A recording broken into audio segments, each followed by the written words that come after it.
Hey, what's going on, guys? And welcome back to another episode here on the channel with me. And as always, I'm your host, Dragon Steve.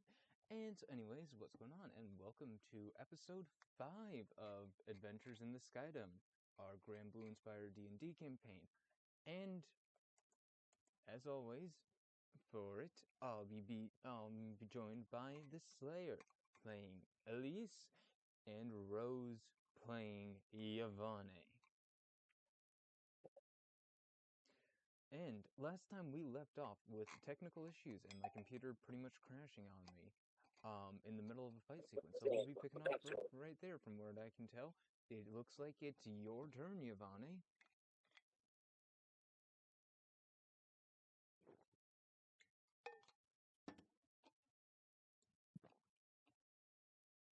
Oop. I might have done a minor spoilers with my image log.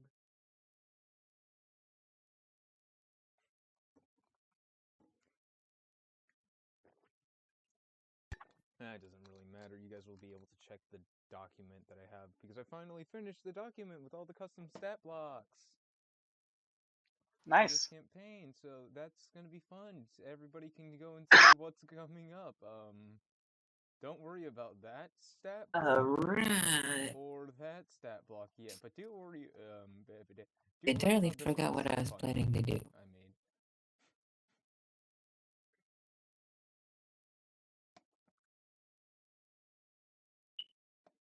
I made.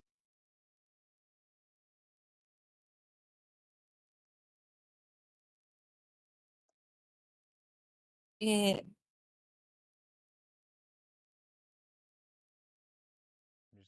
I'm gonna stack all of our name blocks so they don't take up as much of my screen space.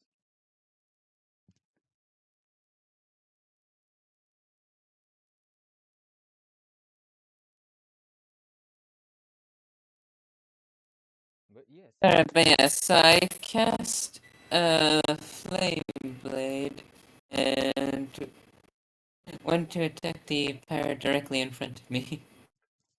Alright, give me 1 second to just double check. There we go.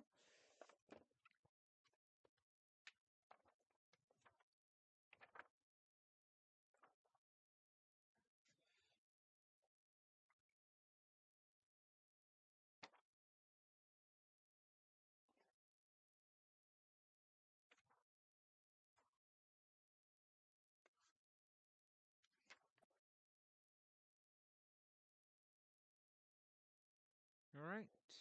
The most recent Your rolls in turn, the Rose. log are 2 rolls from Rose, so maybe she's already used her attack? That is entirely possible that she already used her attack. I cannot remember where we left off from last session. I probably should have gone back to check the VOD, but,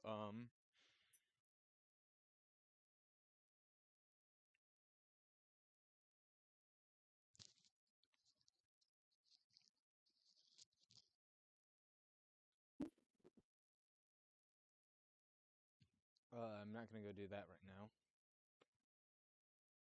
So we'll just pick up here. I think that was. I'm pretty sure that was a try. I was listening to it as it got left of gonna flame blade attack. April 6th. So that would have been from our. Wait, no, that's saying April 6th, which would have been. Oh no, wait, yeah, because our session's April 6th, 12 a.m. So yeah, that would have been the last night we did a session, like right before it ended. From the looks of it, Rose used her attack but didn't hit. Yeah, that is entirely possible. But Flame Blade is a bonus action to cast, so congratulations, you now have a 5-foot long sword of fire. Yeah, and then it came back around to me, and I was gonna attack with the flame blade.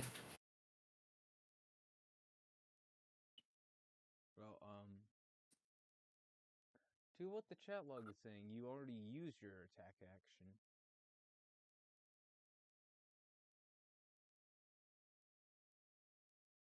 Give me a second, I can pull this up and see where we left.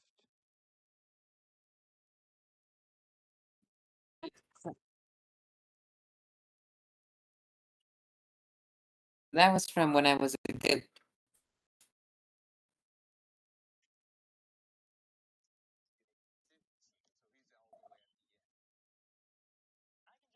And yep, I'll try my best to actually pay attention to my chat this time around.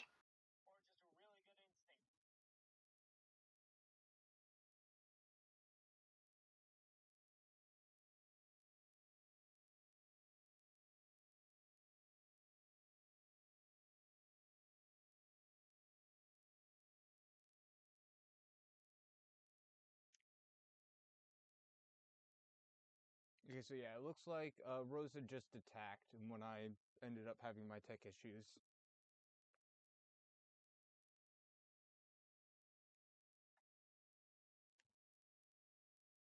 So would you like to continue with using Flame Blade as your bonus action so you have your sword for your next attack?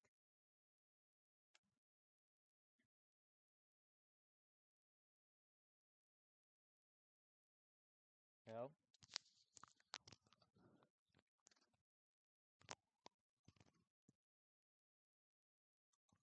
Are you there, Rose?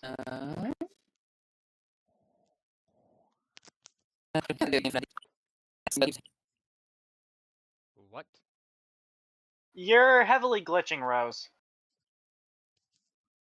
Weird. One moment. Yippee! Every time we do a session, there's some kind of technical difficulties. That's very fun. Oh yeah, I was saying, yeah, I would like to keep the flame blade at the handy. Alright. And so with that,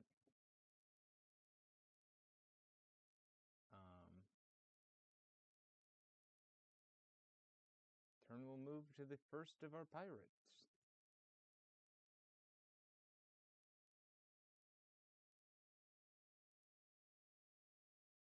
Yeah, I'm pretty sure the first pirate was this one. The first pirate is the one that's standing right next to you guys.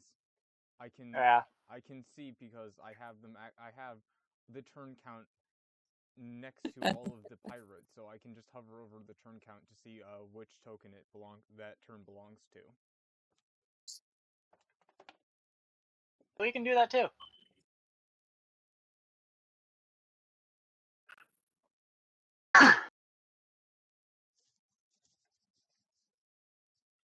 Oh. Nice.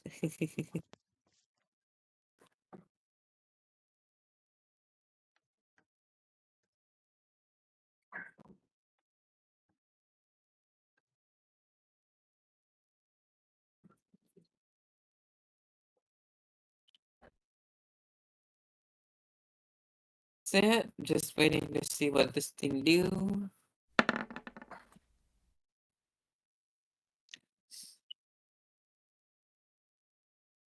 Miss.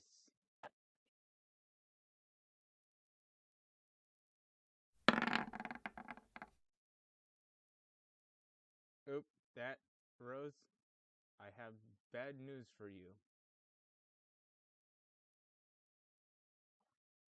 This man just scored a crit.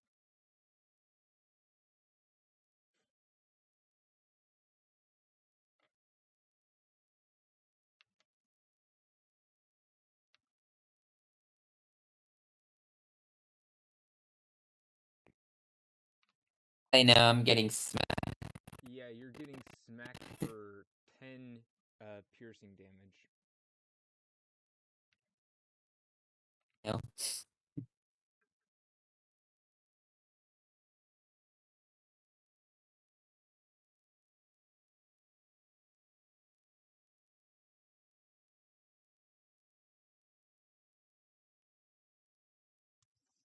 And with that, it is now BT 7754's turn. Oof. Alright. Let's go. open his sheet up. You have to make it.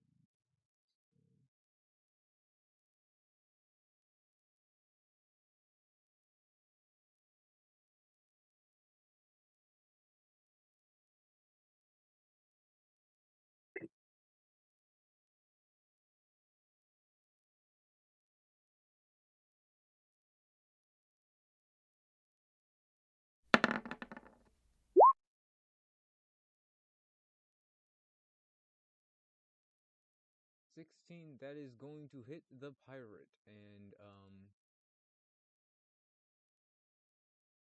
I'm not even gonna bother rolling damage because of the mod, it already does 4 damage at the very least. Yeah, because 4 dice are rolled. No, because it has 2+2 modifiers on his plasma blade.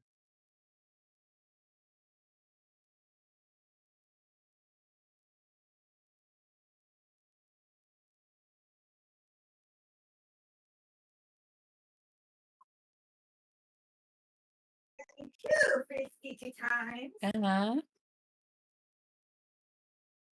It's what?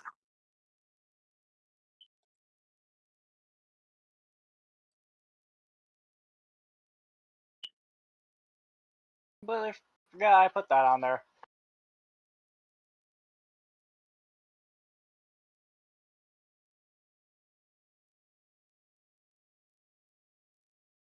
So this man, so BT is also going to try and run down and block the pirates from coming up and getting to you guys.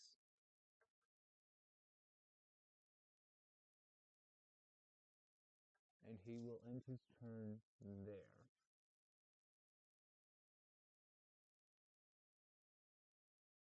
Which brings turn to the third of the pirates.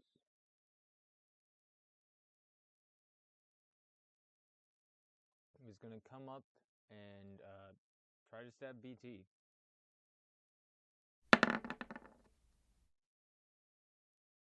First stab fails. Second stab also fails. And with that, Yeah, turn they're not easily hitting BT.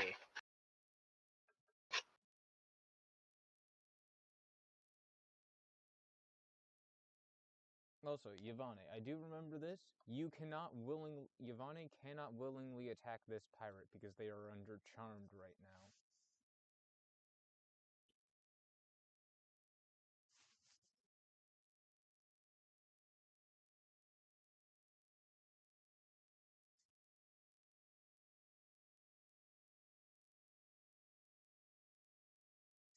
But Eleise, your turn.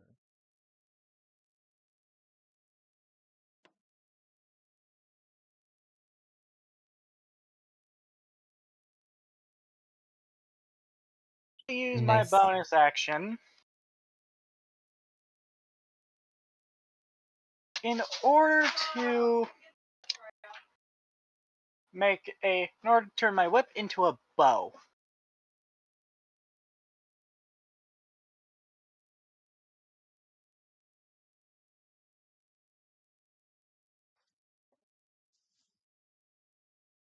Sure.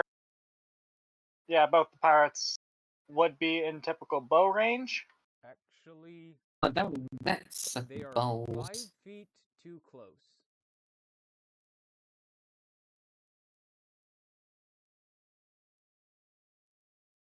Still got my movement, so I can literally just move back a square. Yeah, no, when I checked it up, the range for disadvantage on both shots is 20, and their typical range is 80 to 120 meters.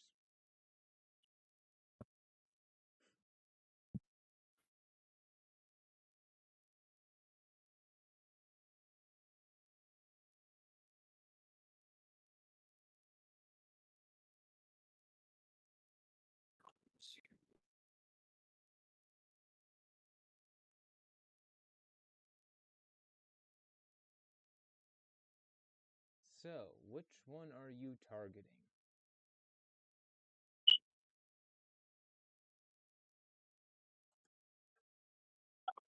Yeah, I'll target this one.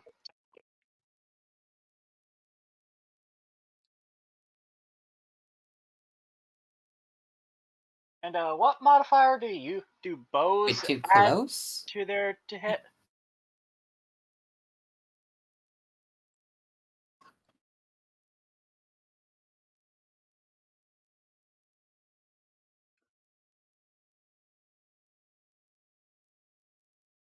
One sec. I actually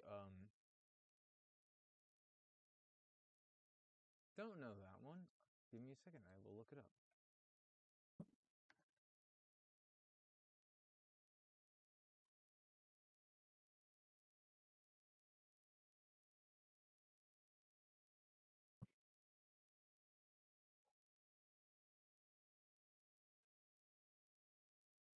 It uses your dexterity modifier.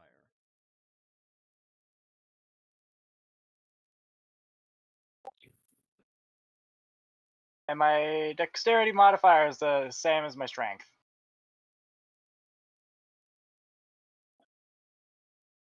Seven. That will not hit.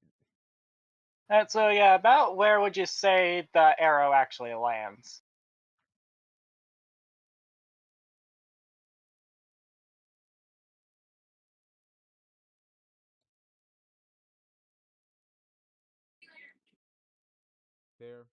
There's your arrow.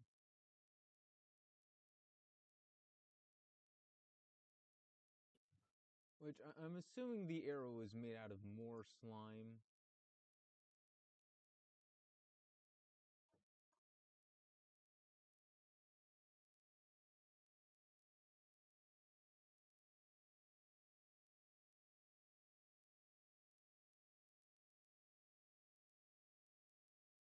Yep.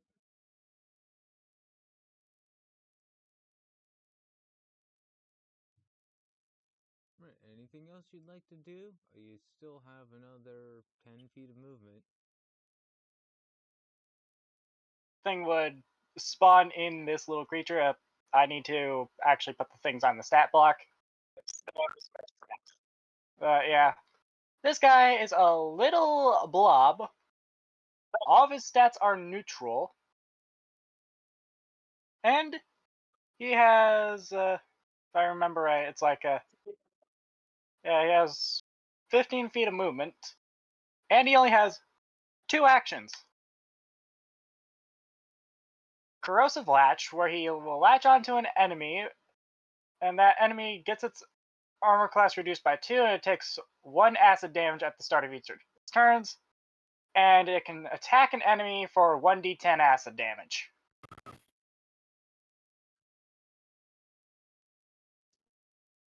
So this thing is just a little blob that's basically just meant to be an annoyance for the enemies. Of course, he's not that small either, but I don't know how to make his token bigger or smaller. Yeah, that is a power reserved for me. Alrighty.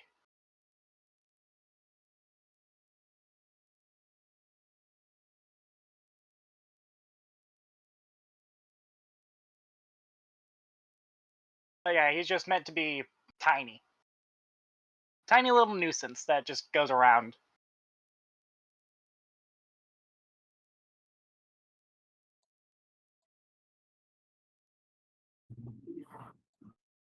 I need to roll this guy's initiative. Ooh, a 3.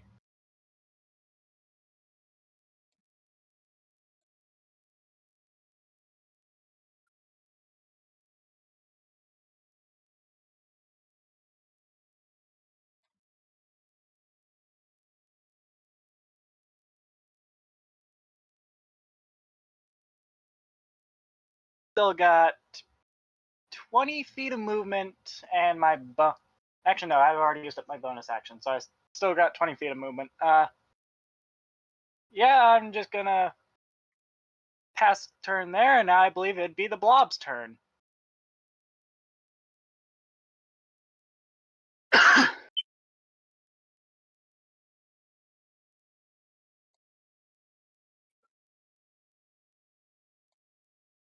Actually, that would be incorrect, because he has to wait for another round before he gets into combat.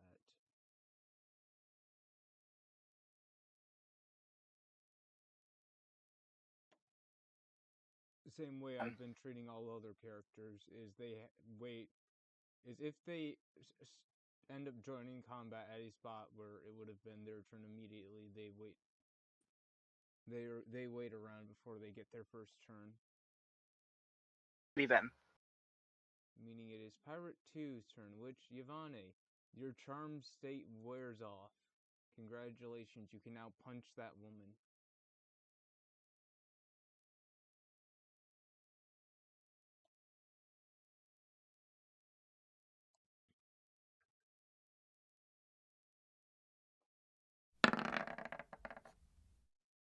Congratulations, we have our first hit on the mech suit.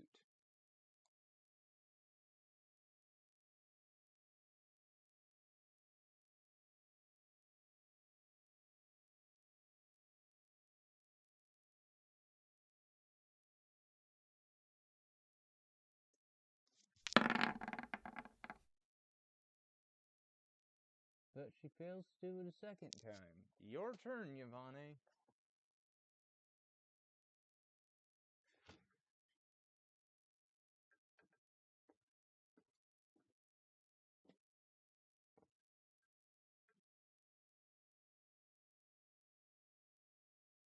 This blob does have a little passive. And the passive is called Unkillable. If he dies, he resurrects, but he's not allowed to attack.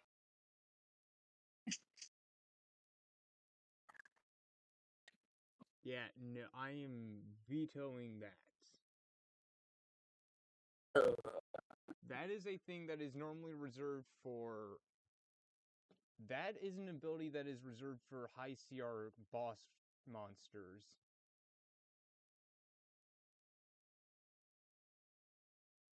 Would make sense because I'm always in control of parts of my body, even if they're separated from me.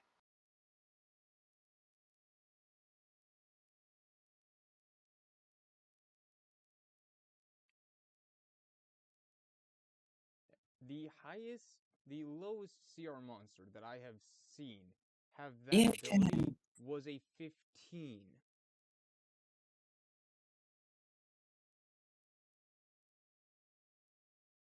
I didn't really design this guy to really be a menace. He's just a nuisance.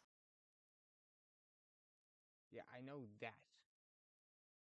But still, the lowest an unkillable ability I've seen is a 15. And it was a mini boss. Damn.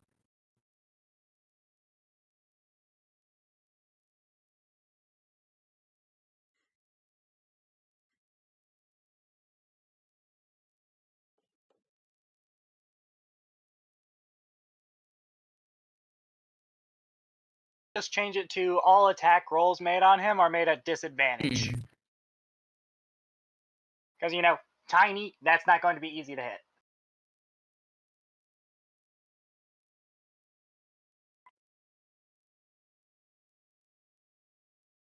Right.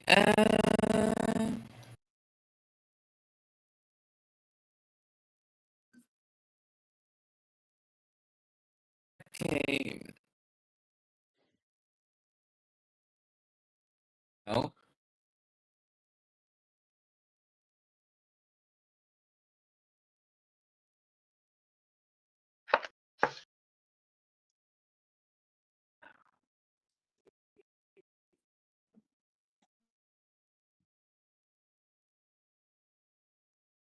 Anyway, what else are you going to do, Yvonne? Bye. It's literally just Huh? What?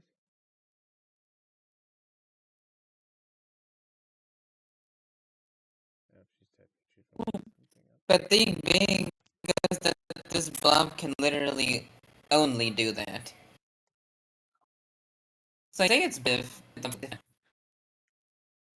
can only latch on. You can only latch on to an enemy to reduce their AC by 2, make them take 1 acid damage at the start of each of its turns, or just attack them for 1d10 acid damage. with nothing increasing the chance of hitting. Again, the lowest I have seen wasn't with an unkillable ability was an undead mini boss that takes 3 days to reform itself.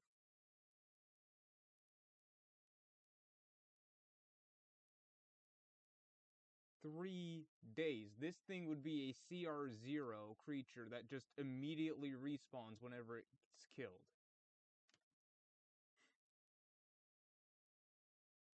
I mean, yeah, I can definitely see how that would be strong, because I could just leave it on an enemy until they die of the 1 acid damage every turn.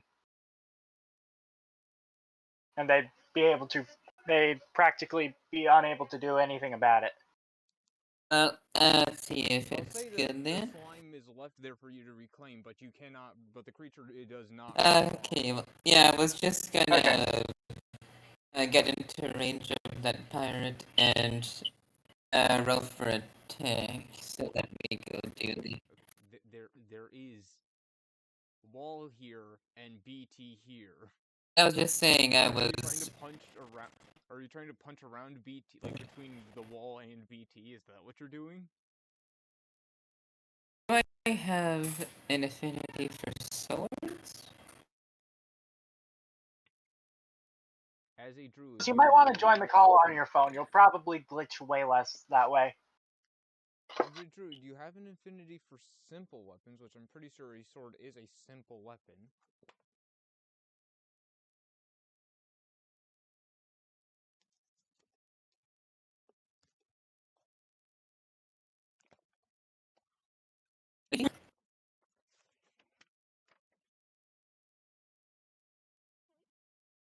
But yeah, I got a 4.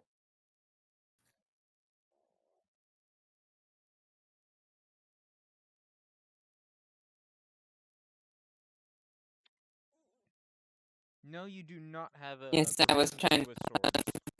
Yeah, Swords I was are trying to considered, do like a stress like a thruster or something at the pirate between that space. You unfortunately do not have proficiency with swords. However, its hit modifier is equal to your spell attack bonus, so you do get a +2 on that. So that comes to a 16. And Nice. now it is.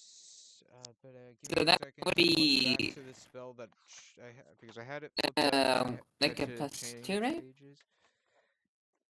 I'm pretty sure it's 3d6. Oh no, that would be a +3. Oh, yeah, that would be You rolled a 16. that would be a 17, I guess. Rose, 14 plus 2, Or would 16. that be a +3 to damage?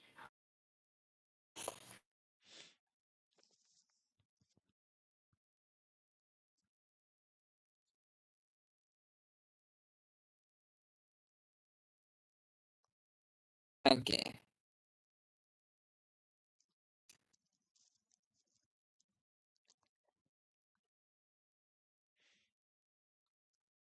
So you rolled a 16 to hit. Now roll 3d6 plus 2 for damage.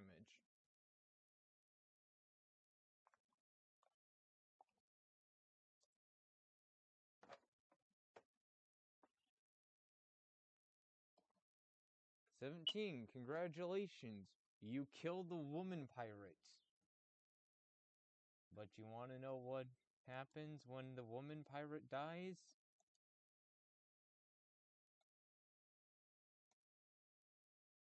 Anexia forms in its place. All right.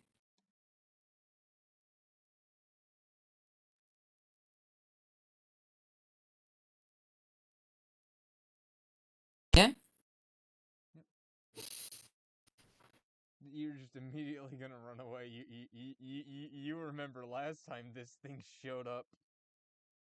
Yeah. So this, I'm assuming it hits, and I roll a 3d6. Oh, you killed the pirate with that 3d6. Now this Exia is in combat.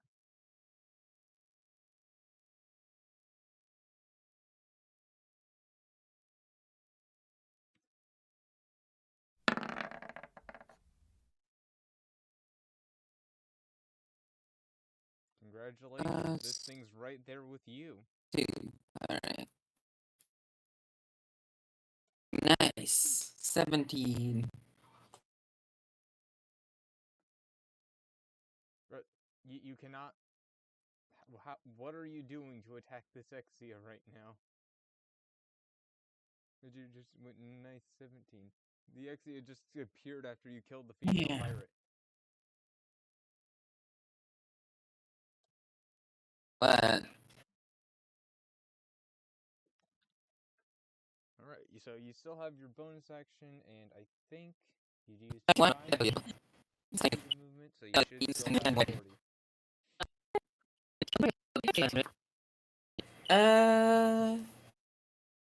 Or no, wait, because you used 15, so you'd have 20 more feet of movement, as well as your bonus action for this turn, Rose. Right.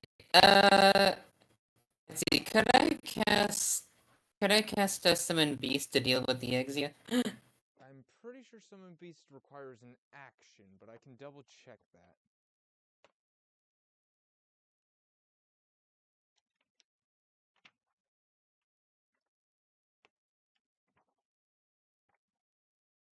Yeah, actions and the difference between the two is somewhat unclear to me.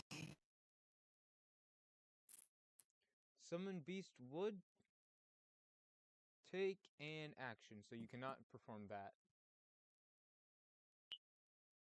Could I perform with the bonus action, I guess?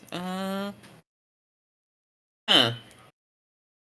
Question, if I were to use Mending on BT... like, could I use Mending on BT to heal him since he's a robot? Or a mech? I will allow this. You do have to get close enough to touch him, and it will only heal him for 2 points, because the way the mending spell works is it heals a 1-inch crack inside of an object. But I do need... give me just a second. That's fine enough. Yeah, I'll spend my turn then fixing up. Yeah, we'll spend my turn then fixing up BT.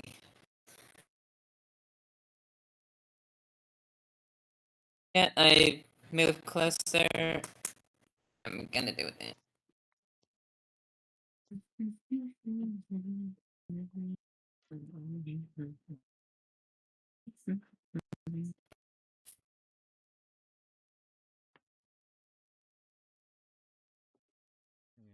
I'll allow it as a bonus action. It says it's cast... it is technically a utility spell, which normally means it's supposed to be used outside of combat, but I will allow.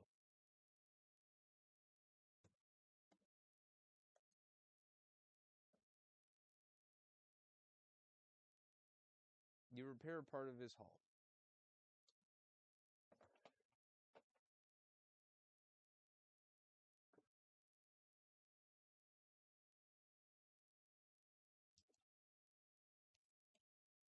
Nice. Alright, yeah, I think that's all I can do then. And with that, it goes to BT's turn.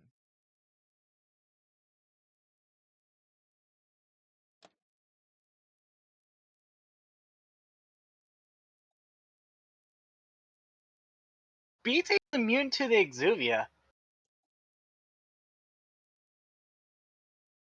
He's a machine and doesn't have a mind.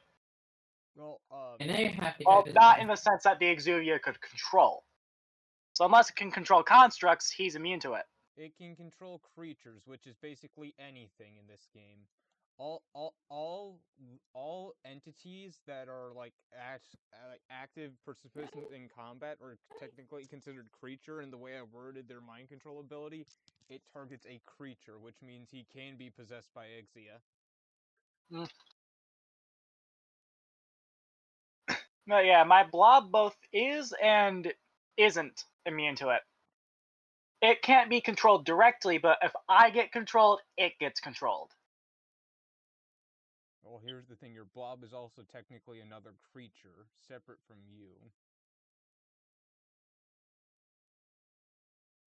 Yes, but I gave it a feature called Hive Mind. Cannot be mind controlled or placed under any mental effects normally. This gains any mental effects that the summoner has. So unless my mind gets controlled, its mind is untouchable.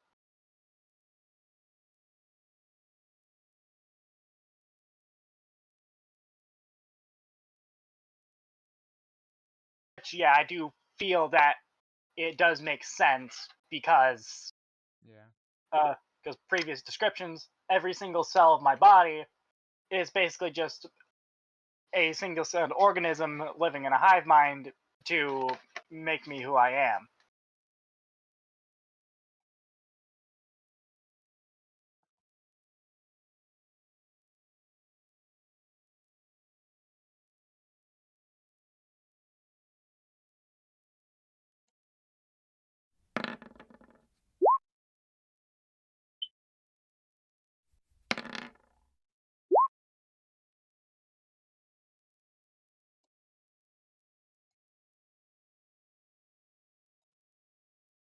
$14 plus 8 is going to be 22.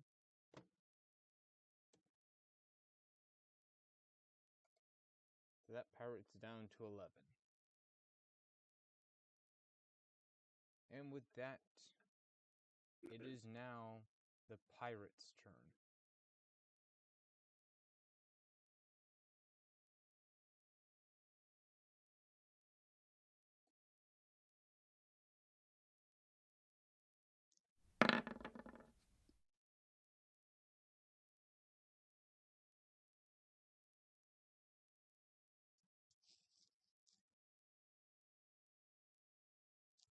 All right.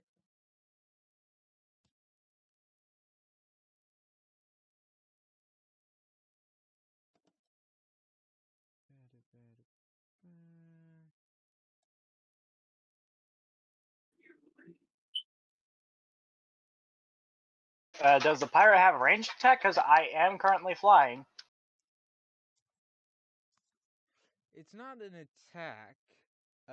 Make a wisdom saving throw with a DC of 12.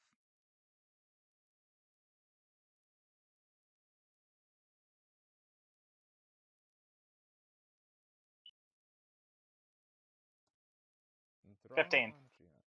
Congratulations. You do not get hit with this. So the pirate did the same thing. So this pirate did the same thing that the female one did to Yvonne earlier. But he targeted you, Eleise. I see. Yeah, they have an ability that is a charm status effect. Alright. With that, it's your turn now.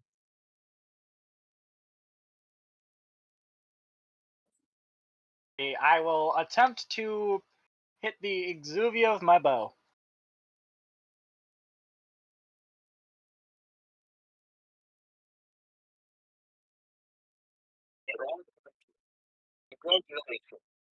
Alrighty, that's an 18 to hit. Congratulations, you killed the Exia. Yep, and another blob would spawn around where it died. No.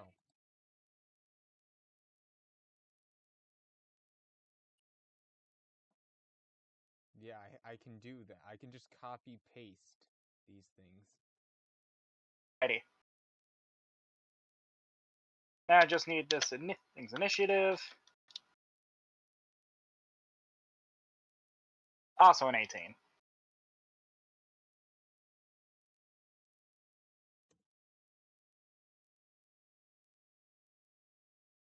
So I'm not gonna lie, there was a little fun thing that I had planned, but yeah.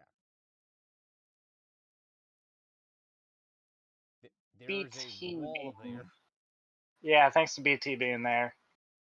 You can move in through his space. He doesn't take up the full 10 by 15. You can move through his space, but you will have to make a check to do that. What kind of check? Dexterity. It would be an athletics check. Actually, yeah, since all this thing's stats are neutral. Yeah. Yeah, it wouldn't matter what kind of check because it'd still be just a singular d20. No advantages or disadvantages.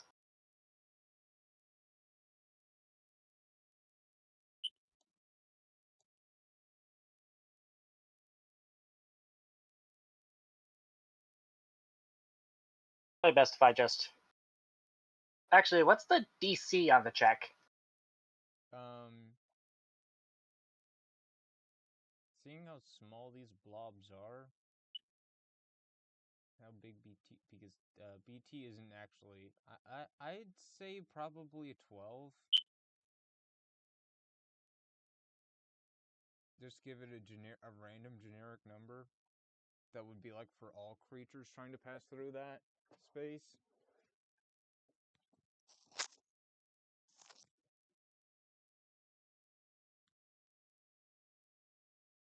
I'll move it here, then attempt to make the check to pass through his space. Maybe if I type the command right. Okay, yeah, it's definitely not passing through. Yep, nope. As it attempt, no. It tries to get through the space, but it realizes it cannot. BT blocks the way.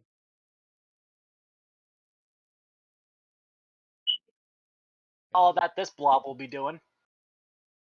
And with that, it's Yvonne's turn.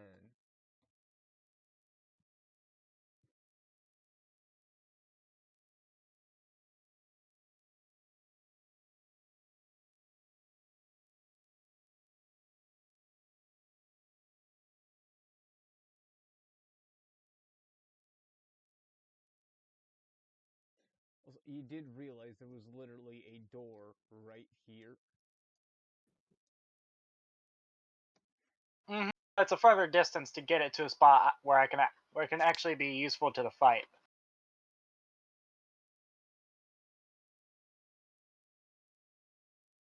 But anyways, because if it goes through the door, it would have to travel like 25 feet, then another 10 feet, then another 20 feet to even get back into the fight.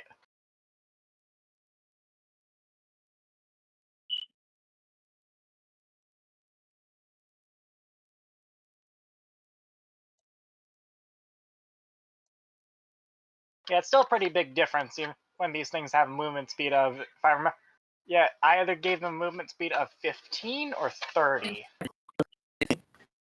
so you could make it out there with 10 movement, with 10 feet to spare, Rose. Alright.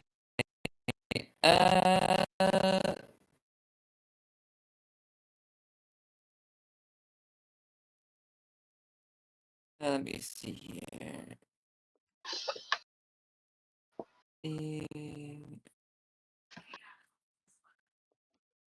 Let's see. I'm not sure which direction I should be heading because I can't really cross BT in that space. Well, I mean, you do have a bonus action to start piloting him. I guess I'll put. Yeah, one of his abilities is that an ally can use their right. bonus action to start piloting him. Let's see. I thought I've already used my bonus action, so I'm guessing it's back to me. It's a new turn, Yvonne. Yeah, so if you want, you could go up around through the Oh, building neat. here with Alright, so I shall with do that and spare. climb into BT.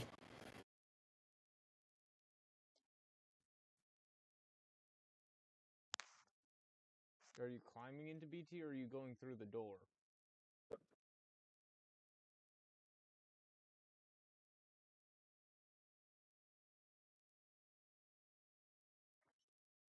So, over here with 10 feet to spare?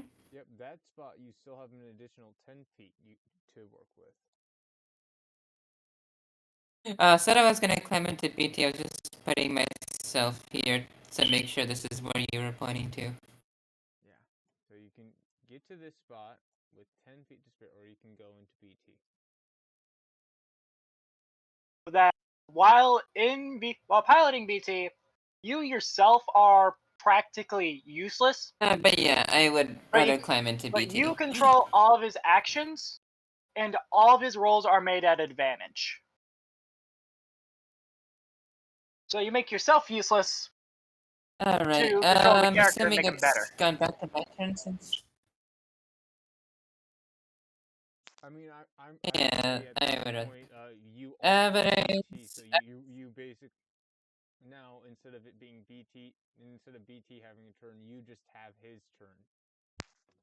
So you do still have your action, which is one of BT's attacks.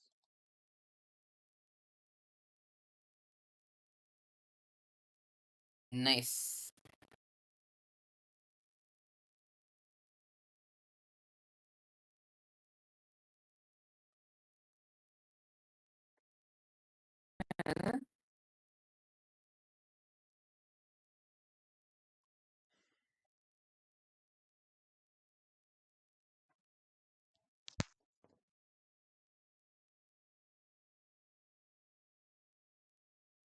So what more are you gonna do, Fair Rose? enough.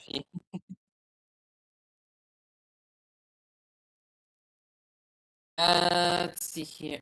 Alright, I don't really remember his attacks aside from, like, railgun Yeah, he has a railgun and and, his big like, metal stick. missiles or something. Hey Rose, you want to know something? If you click on him, click on the So... Mm-hmm. he has a button called Open Character Sheet, which Full has all slash? of his That's the thing I see the most in the chat. listed in it. Yeah, Rose, just right-click the character, click character sheet, and that'll open up his character sheet.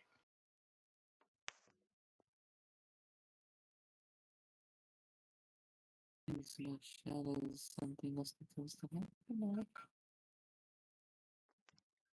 Alright. Well, I guess I roll to see if... Yeah, neat thing about the character sheets, you can actually just click on the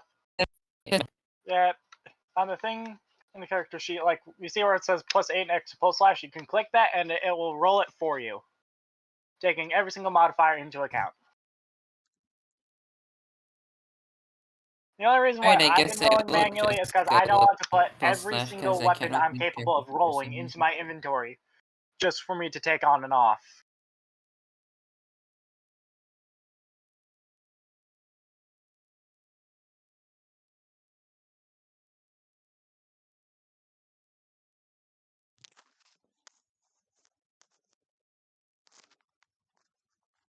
What are you doing? How do I get it to... You go Click into the his big red character button. sheet.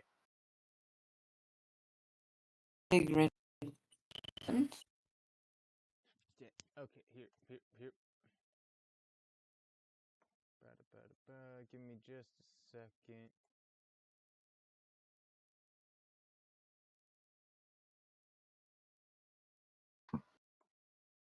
Look in the Discord for a second. I'm screen sharing right now.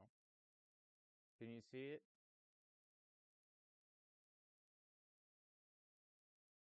Click your settings. Oh, that? Open character sheet. When it loads. Yeah, it's... Yeah, yeah, I've said it says... Yeah, I've said that it says that that BT isn't in my journal. You can click the pulse slash. He should be. I have him set so he's controlled by all characters.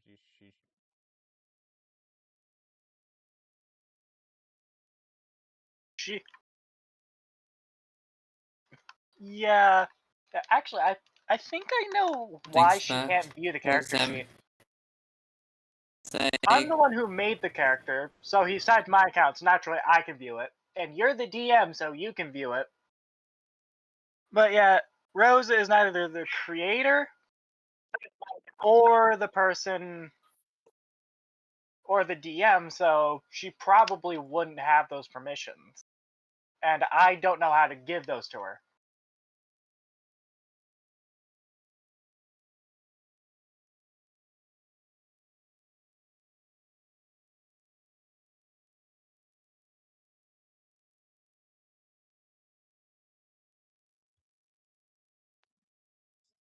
There's a thing I have that lets me show different things in player journals that for some reason I'm not being allowed to do with Tim.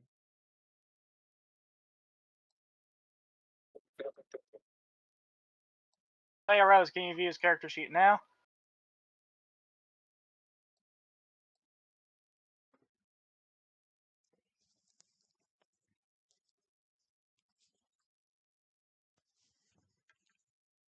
Let's see.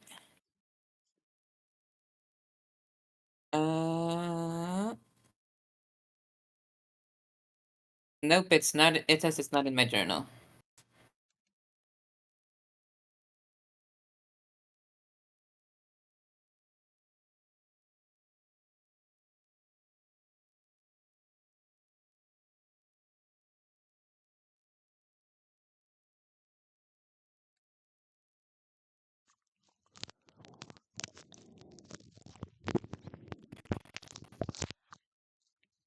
And that at that point, just roll 1d20 plus 8 and just do that twice.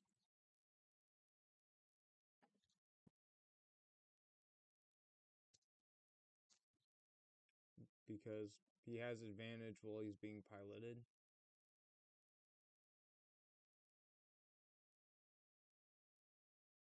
Alright.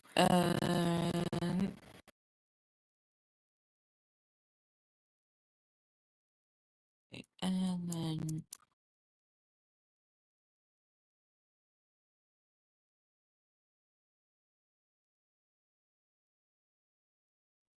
hey, 16.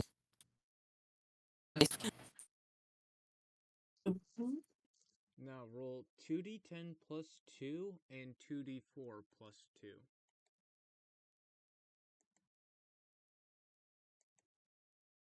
So 2d10 plus 2. Yep.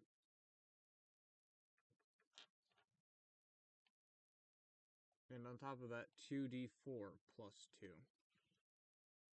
So the first was 2d10 plus 2 and 2d4 plus 2. And with that, you've killed the last of the pirates.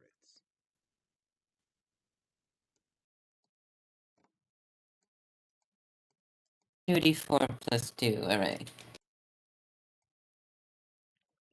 Meaning, combat is over. Alright, and yeah, Dragon. Yeah, I just looked it up. And yep. So, yeah, it says to navigate to the character sheet and click Edit in the upper right corner. And in the in-player journals field, add the players' names or select all players to allow everyone to see the character's bio and info tab.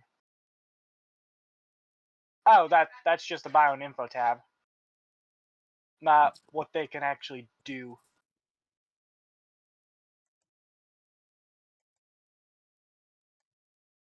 Well, I found a tab that said in players journals and I added him to Rose's, so that should take care of it.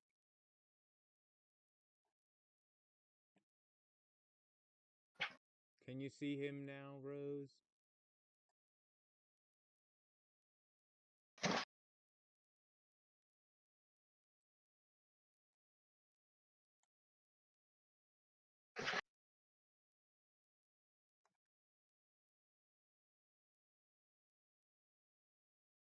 Yeah, from the looks of it, there isn't actually a way she can view the character sheet. So yeah, the only reason why I'm able to view it is because I'm the creator of it.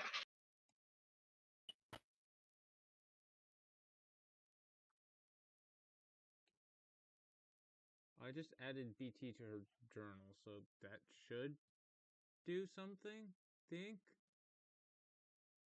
I don't know. Maybe?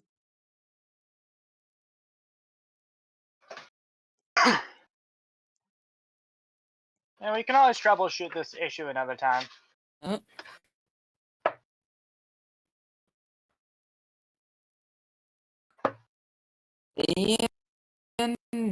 Yep. Alright, well, combat's over. You two can, recollect your stuff. You can start casting healing magic on yourself if you want.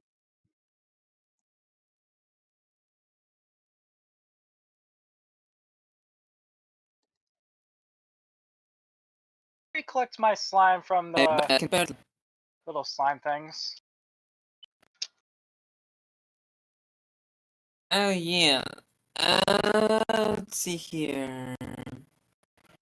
My healing spells. You have healing word.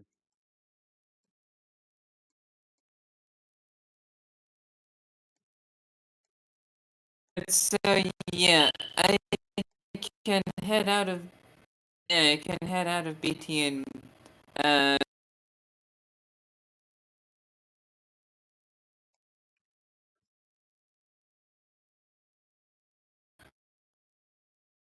Be would work on a completely up to spell. Dragon. Hmm? Whether or not healing words works on BT is completely up to you. Yeah, no. No, she's healing herself with it. Okay. At least that's what I think. That's what I was trying to suggest. Because BT's a construct, we're having mending work as a healing spell on him. Yeah, I was Yeah. asking if I could do healing word on both me and Eleise. Elise doesn't I don't need need it. the healing. They're at max. That might be but alright. Wait, Yeah. actually, thinking about this, I don't Healing- think you can use healing word on your. Wait, no, because you still can heal yourself. You can see yourself, right? You're not invisible. Just look down. Because healing word, you need to be able to see your target. Yeah, I can see myself. Yep, and I definitely will have no trouble looking down.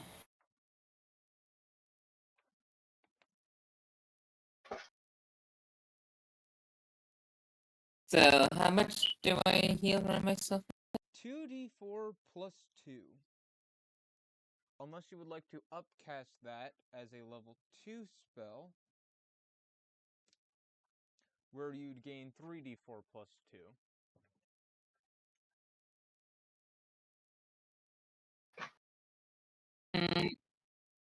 The upcasting will make it more likely to max you out, but it is I think I'll possible be for you to fine max with out at level 1. 2d4 plus 2. Hey, you rolled lucky.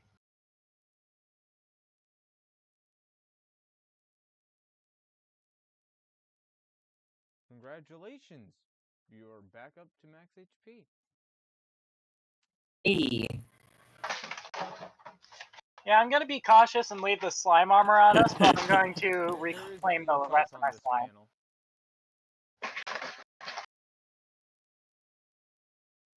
I can tell you guys that there are no more enemies here. The only other creature here is VT's pilot.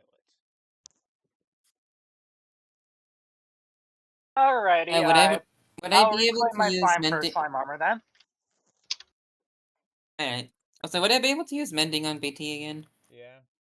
It's a cantrip. You can just cast that whenever you want. I mean, you guys still technically. I Oh, hit the wrong alright, button. You so guys I technically shall have then. Longstrider for a little while. For a while. Yeah, Longstrider doesn't just end when combat's over. It has a full-on duration. Yeah, so, another 2 healing for BT if you're gonna use. How many times would you like to use mending on him? Since it's a cantrip, she can just do it till he's maxed. Yeah.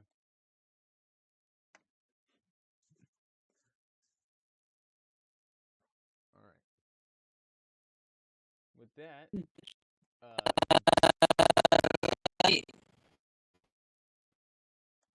BT's just gonna Switching to calling on your phone so you're not glitching as much.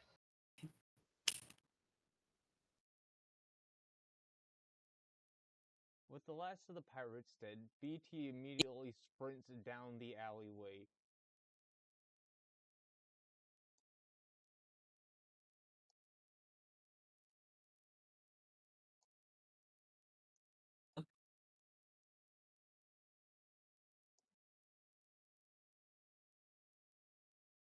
What would the two of you like to do?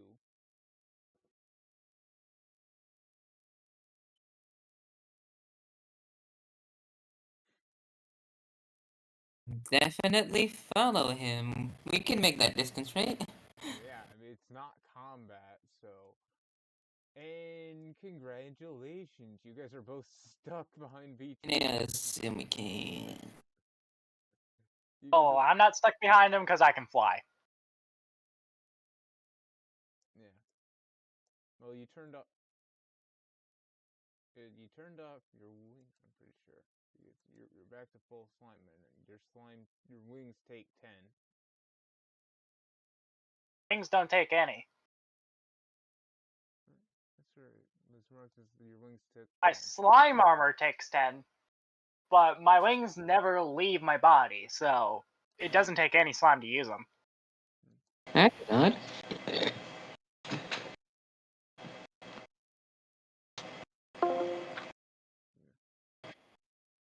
Oh yeah, Rose, you are stuck behind BT.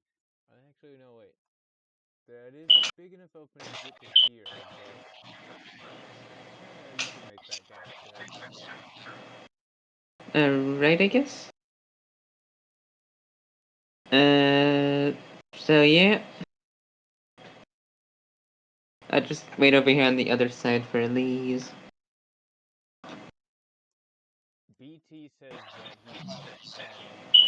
that he senses his creator from inside this gate. It is too small for him to go inside of, though, so you guys have to go around it. Alrighty.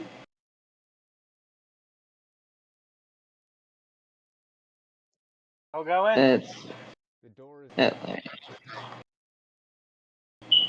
I will attempt to pick it.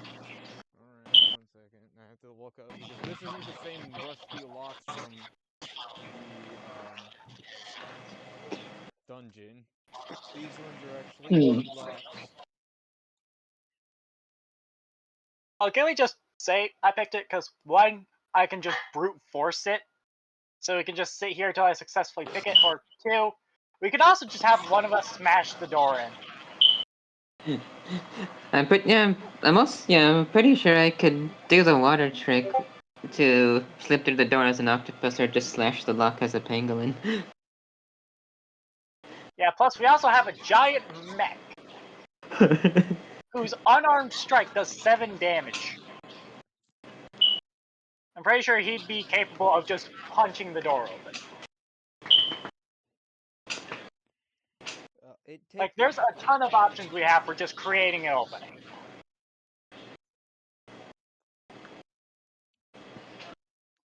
It's a DC 15 with 1 minute to unlock this door.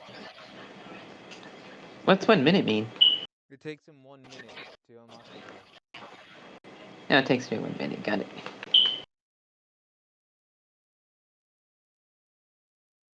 Remember, right, this is sleight of hand. Yep.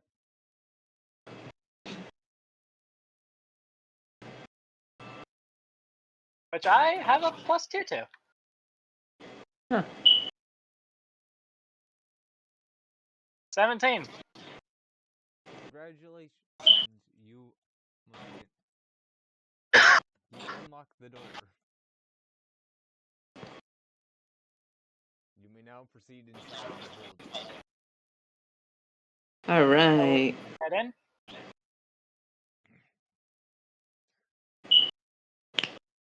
Yeah, I'll go to the other door and attempt to open it.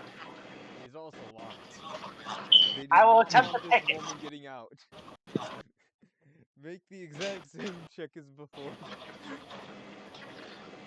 They did not want this woman getting out of this building. Okay, let me I misplaced that command. let me handle this one. Just trust me when I say let me handle this one. I I've already picked it. Oh, bruh.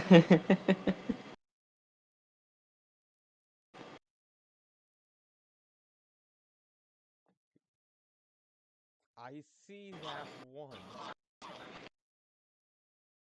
Command, as you can see, it says rolling 1D, D20 plus 2. Because my What's- sleight of hand gives me a plus 2, it is physically impossible for the result to be a 1. I'm still questioning. You got it. What? So then it would be rolling 3, right? DD? I'm pretty sure. I'm not even sure what DD is, but it would be a 3 then, right? Well, 1 is still a critical No, it doesn't failure. actually roll a dice, since I mistyped the command. Uh.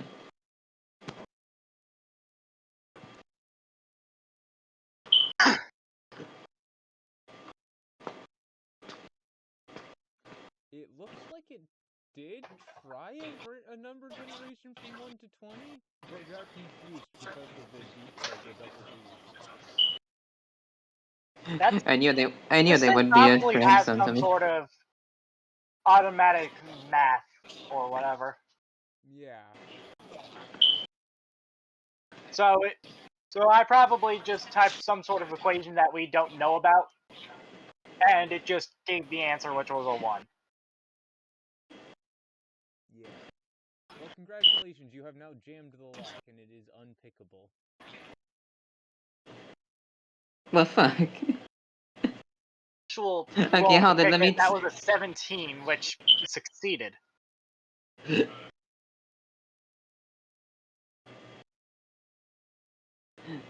I think he was talking about the weird equation thingy.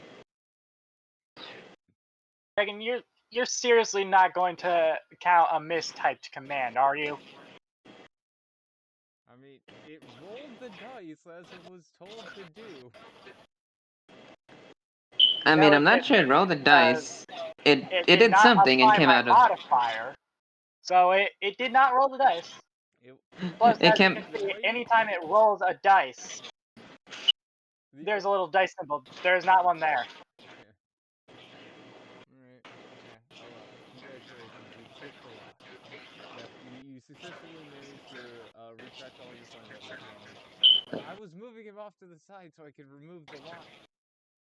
Sorry. The lock symbol on the door.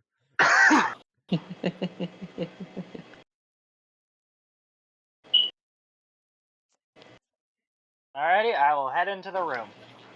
I saw a shell as well.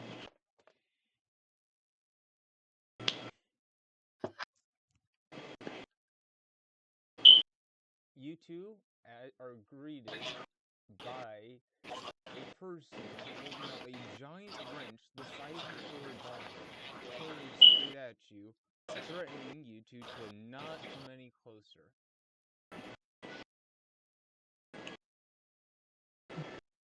We're here to help.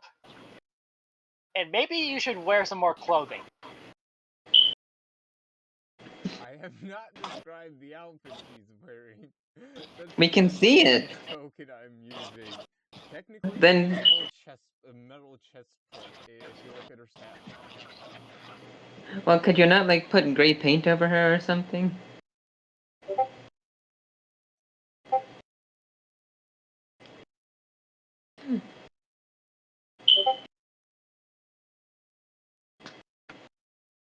Okay, well, yeah, I just say, don't worry, we're here to help. Your Yep. net came and got us. Alright. Let's see here. Roll 1d20. Do I have anything to What was that, persuasion? dragon? It's not you. Eleise is the one who's trying to convince. Is the one who's currently trying to convince her that you guys are not going to hurt her. So it's Elise's roll for persuasion. Oh. I just thought that since I added on, it would also be on me. But it...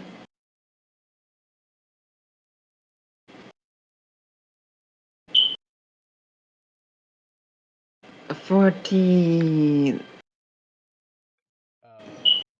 I said persuasion, not perception. We don't need any more. We don't need any more perception on this woman, or else we're gonna start seeing her nipples.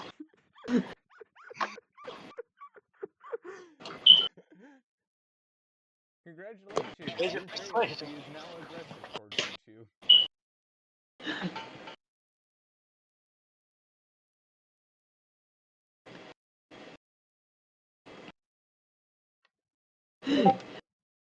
I mean, considering that my persuasion is literally just a +1, we probably just could have taken the result from the perception, just bumped it up by 1. But yeah. Yeah.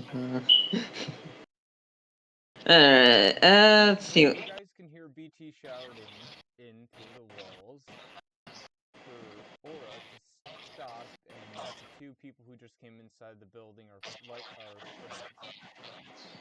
To which she calms down slightly, but keeps the wrench pointed as she does, saying that she trusts BT, but not outsiders.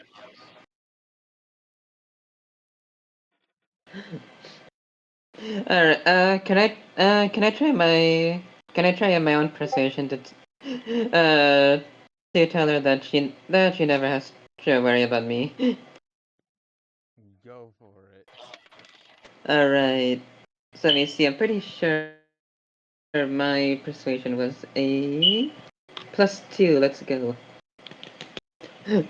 13. She lowers the wrench at you. She stops pointing the wrench at you and now keeps it trained solely on the wall.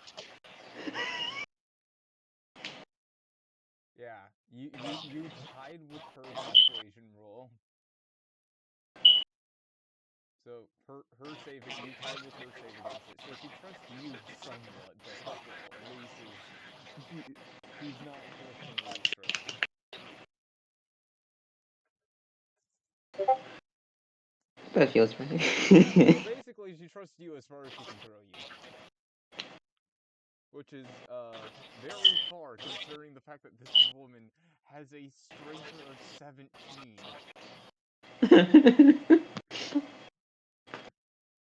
She will snap your Just spine head open in half. outside.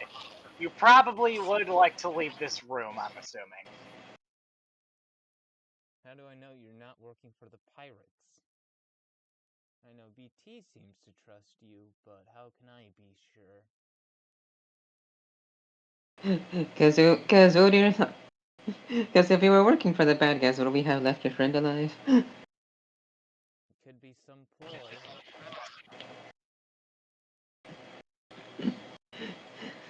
uh, would be, but if we could take everyone else down, but then decided to leave your friend alive and go to you, isn't that worth something? There is no windows in this room that would have seen the fire.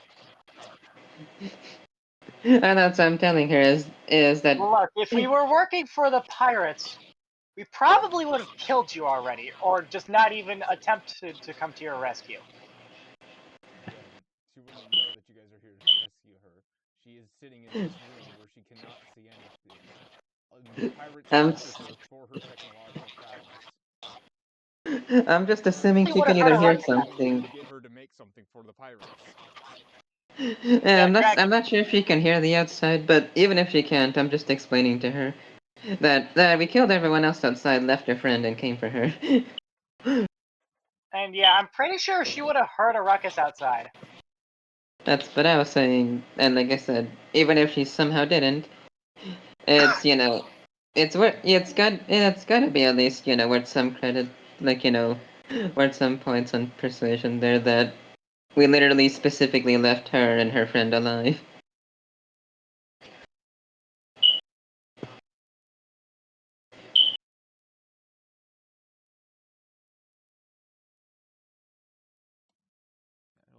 Okay.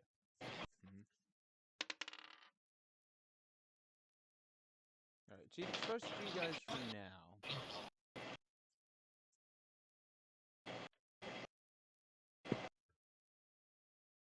She lowers the wrench.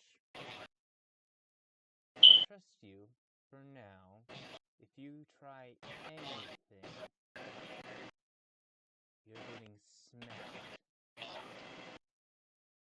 Okay, let's make an agreement then. You don't hurt us, we won't hurt you. And by try anything, I'm going to assume that means helping you up as well. Yeah. You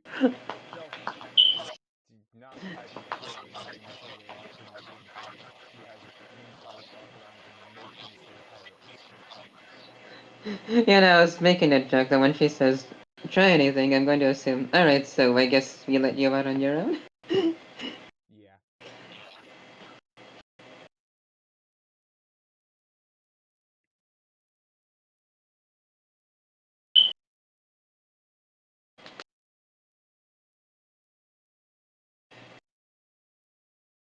Alrighty, Yvonne, I think it's time we leave this building. Yep.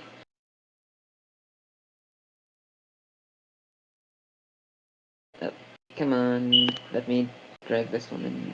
Just gonna phase through the wall? Yes, just casually. Yeah. So Ronnie goes through the door and then faces through a wall. Elise faces through a wall and goes through a door.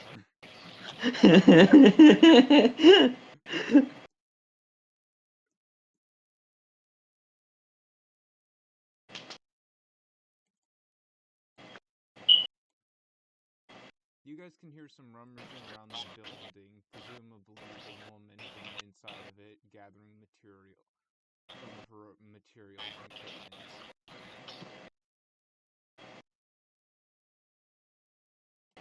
Before coming out and immediately heading over to BT.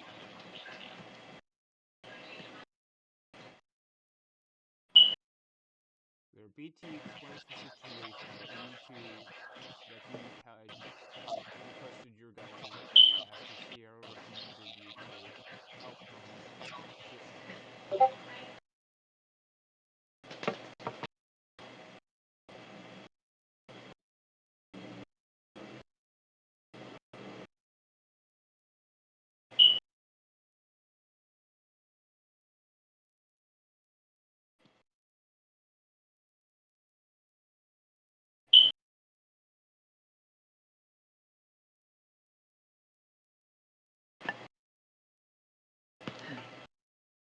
BT Someone recommends what? type in my chat, but honestly, I might ban them because it looks like they're just trying to advertise something.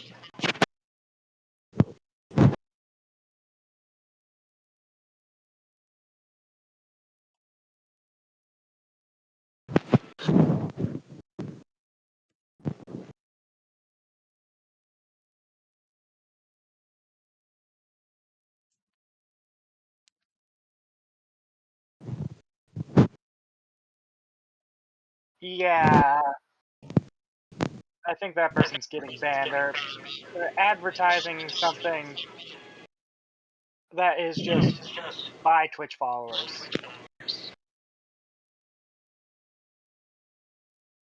So someone's advertising their Twitch channel on your chat and they have 5 followers?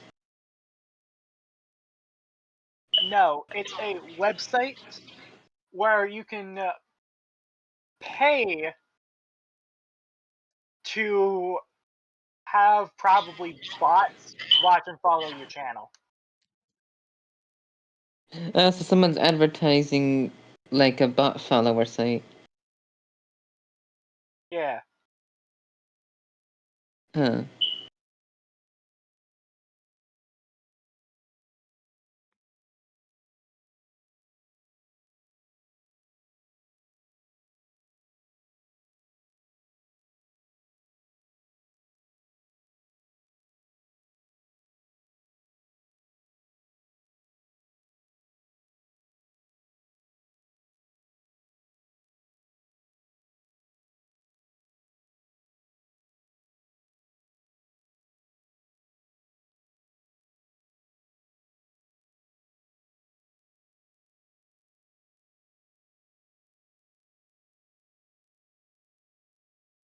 What else is gonna happen, Dragon?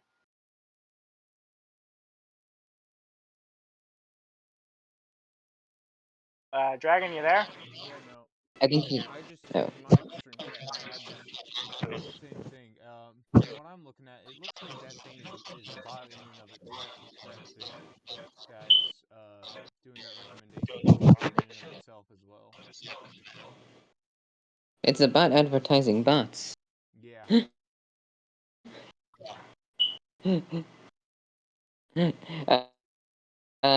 Botception was Either not on my bot bingo or card. it's just a scam. Well, no, because I just looked at my Twitch chat and I have the same thing. Streamboo, right, is what it's advertising. Yep. Yeah, no, I looked at it and it says the account that sent the message in my chat was created yesterday. Damn. So I'm fairly certain it's a bot. Yeah, probably.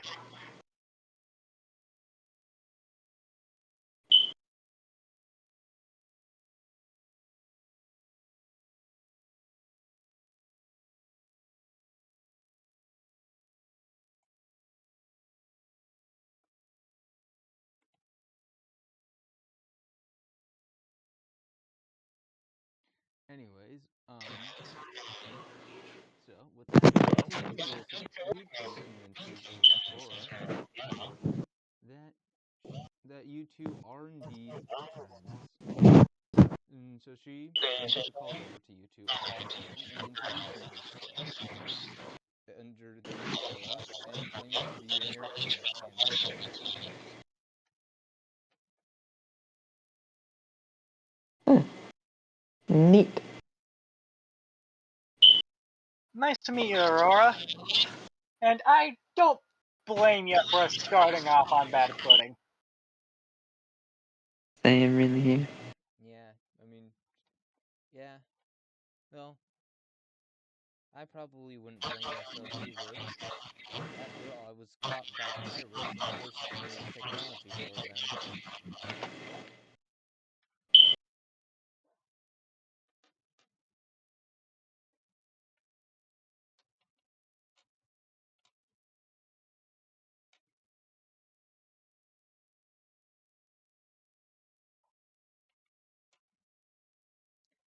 And that ends the pirate fight area here. Alright.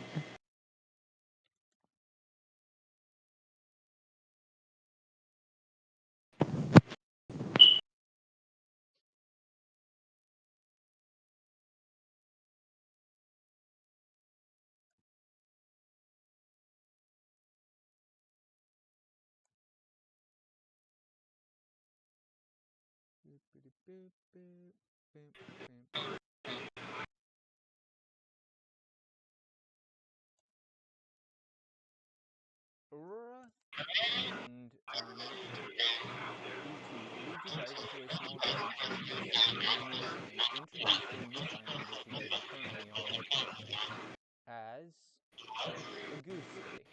The only island in the entirety of the skies that has no city.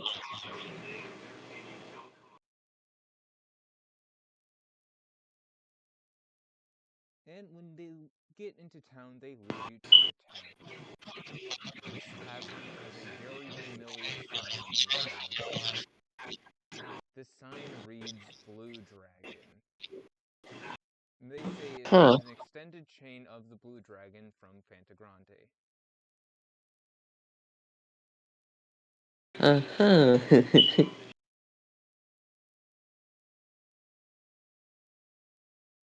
Or not really. But yeah. Fantagrande is the name of the Skydom you guys are currently in. The one that you guys went to before was on Port Breeze.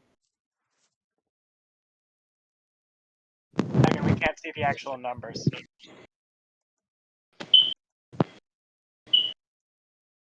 On Aurora.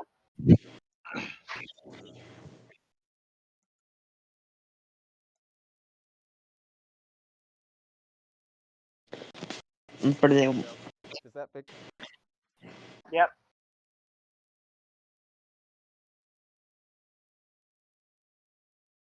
Alright.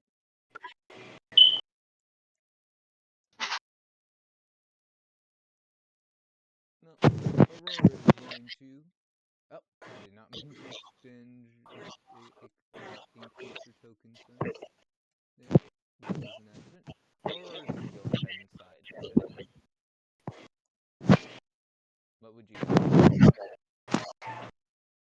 I will definitely Or follow. Ace through the wall and follow her. Don't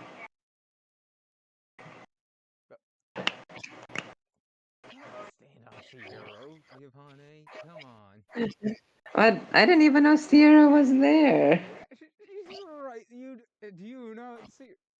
It's literally I do Yvonne not. and Sierra are I do. literally sitting on the tiles right next to each other. I do not see Sierra. You do you see her now? I see the name.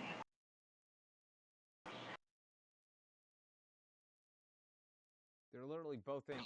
Sierra and Arthur are both in here. How do you not see them? I see Sierra's name. Do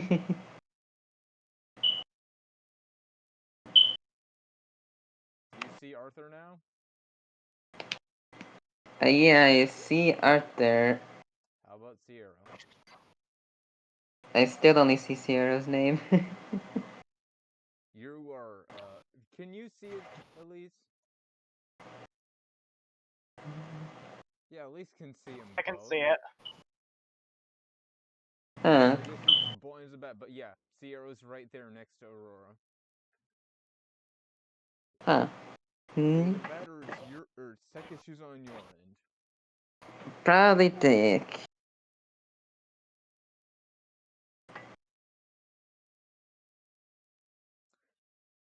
Alright, so Sierra welcomes Sierra and Arthur welcome Aurora in with open arms back into the tavern, questioning her about how she was captured and whatnot.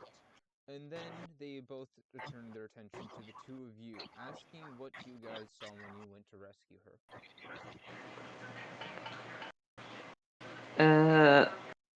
A bunch of pirates, a magic lady, and one of those floating crazy mind control thingies.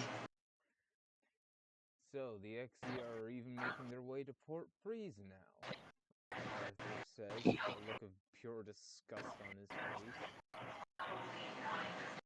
Apparently.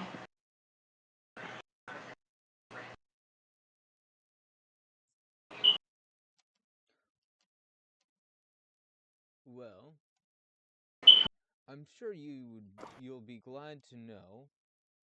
I think I found the location of the temple with the next key to the banished god's prison.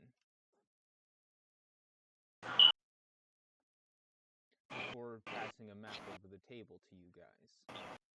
Feel free to rest here for the night, no charge, and go to the temple in the morning to smash the next key stone.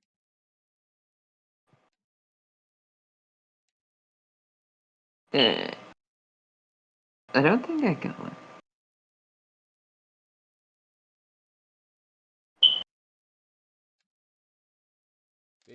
Aether basically just gave you guys the quest to the next boss fight. Yeah. I think we should take him up on his offer. Hell yeah! Yeah, rest up for the night, replenish all your abilities, and then tomorrow you guys can go for a boss fight. I mean, not tomorrow, but like tomorrow in game tomorrow. Yeah. Alright.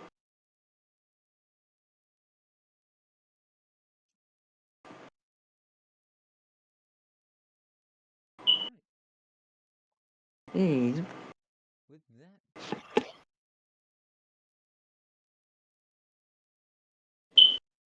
boop, boop, boop, boop.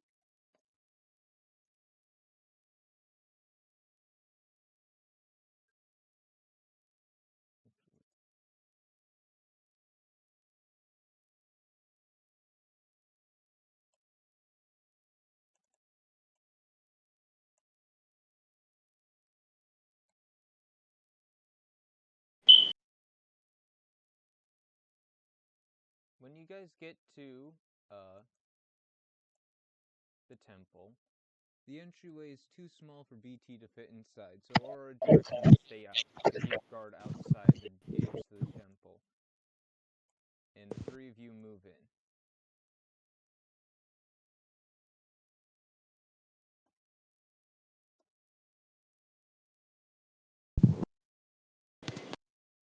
Good.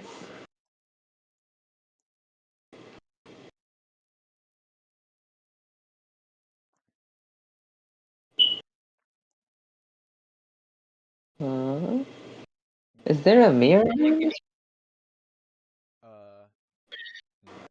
there's no mirrors in here. You guys are down in the bottom right corner. Because I see all three of us in the upper corner. In the upper corner. You guys should not be up there. Well, there's copies of all three of us up there. No. Or there was. I don't know why it put you guys up there. I specifically put you guys at the bottom. I guess it painted you guys twice.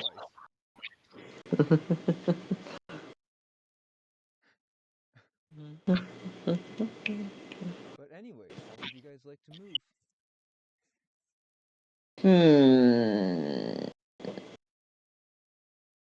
Also, it is very dark in here, so only Yvonne can see, unless Eleise would like to do their light cantrip again. Yep, I will ask Aurora if I can cast a light on her big wrench. Yep, you can allow this. Alrighty. I will cast light on Aurora's big wrench. Yeah, it is named a war wrench. So what it is, bright light. If I'm remembering this correctly, it's bright light for 20 feet and then dim light for an additional 20. Oh, you already got it. Yeah, I just set it up. Alright. Oh. That's 30. It's supposed to be 40. Yep. Alright, so you guys notice that there's 2 pillars here in this room, as well as 3 doors. Which door would you like to go through?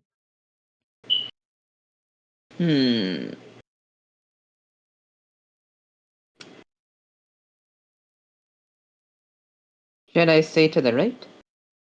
You would like to go through the Yvonne votes for the right door.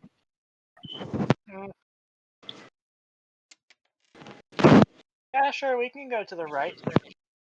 Alright, you guys head through the door to the right.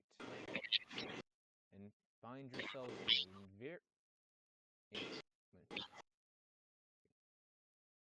You guys go through the door to the right, finding yourselves in a narrow hallway, with a door to your right, and the hallway continues forwards as far as you guys can see. And it looks like there might be another bend to the right and the left further up the passage.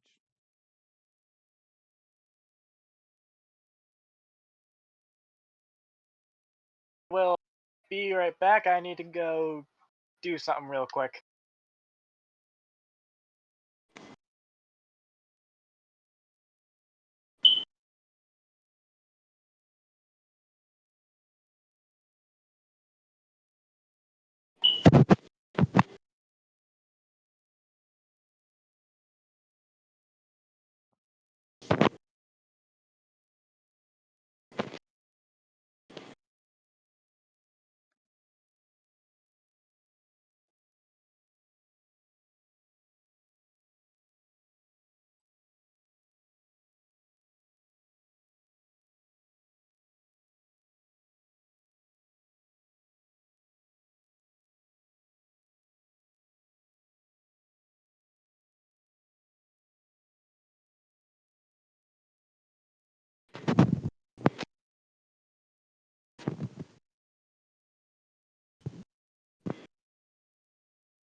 But it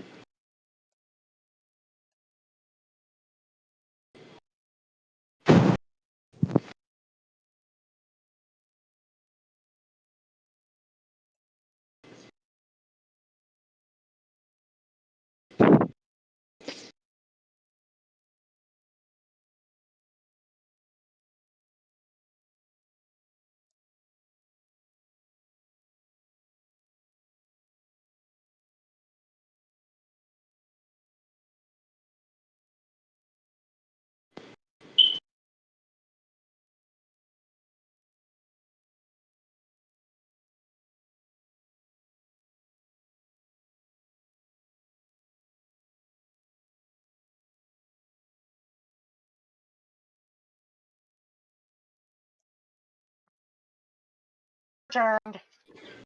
Yeah.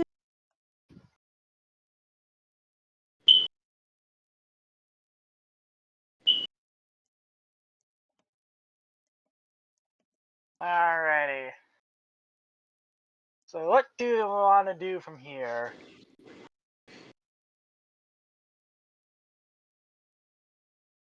I think we should continue forward. Yeah, sounds about right.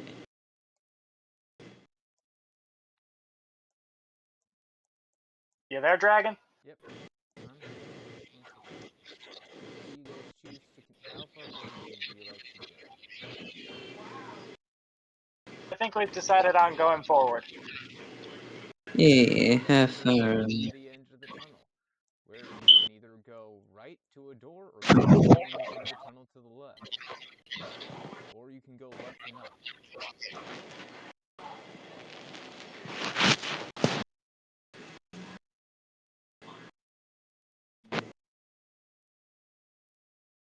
It's good. Okay, I got a weird bombarding. But so we can go what or left and up? So you guys can go straight left, left and up, or to the right.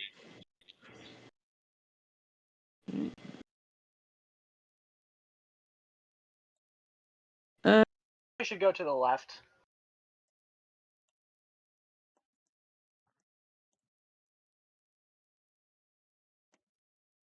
Yeah, sounds like a better idea to go like left up, I guess.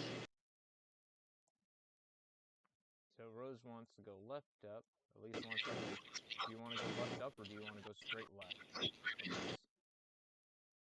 Straight left. Alright, so Yvonne finds a door. Eleise just goes straight left and also finds a door.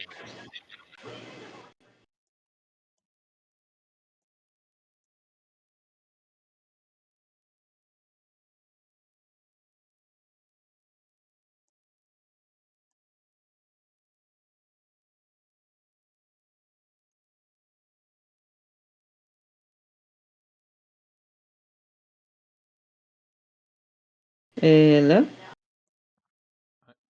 You both ran into doors. I mean, it Oh. forces you guys to do something. Uh, Door. Alright. You walk into a room that is open and you also cannot see anything. I will pull one of the potions. I'll pull out one of my potions and cast light on it.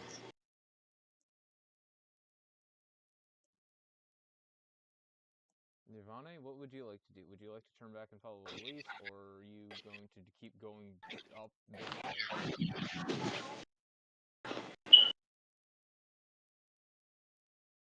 alright.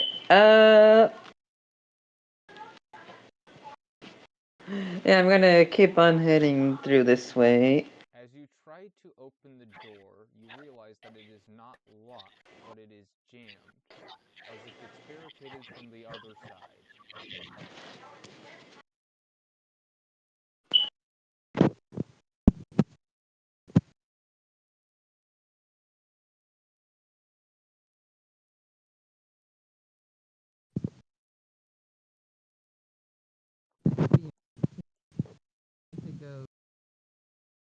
I have to go jabbing at the hinges to get the door off.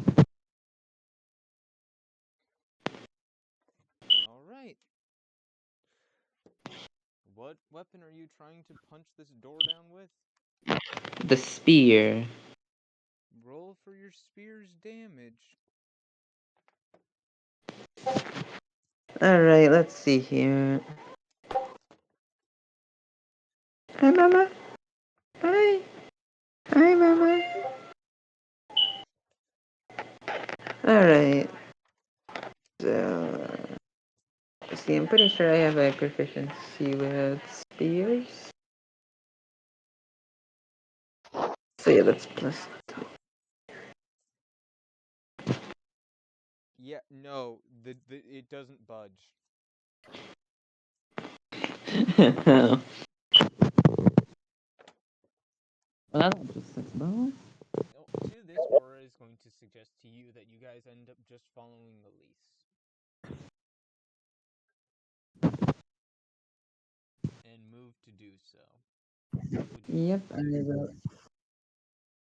I will.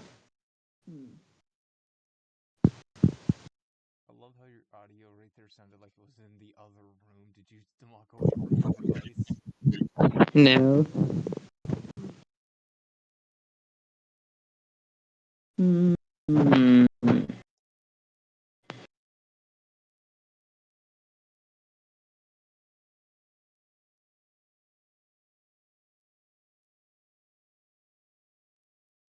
Yeah, I'll go follow Eleise.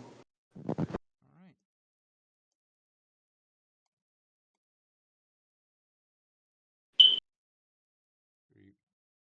Are you gonna move or do I need to drag you? Oh, yeah, that you were gonna drag me. You both Thank come you. over to Eleise in this large open room where you can see a door to your guys' left, two doors to your guys' left, one going up, one going back towards the way you came as far as you can tell. Deeper. Alright. Yep. The door is unlocked. You come into a passageway with another door. Well, damn. Let's head through the door. You come into a large open room. Towards the front of it, you can see a passageway to another open room, and to the other side, you can see a door that leads back the way you came.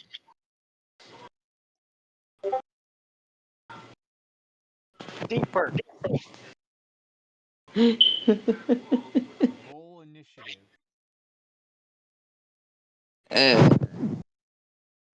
Well.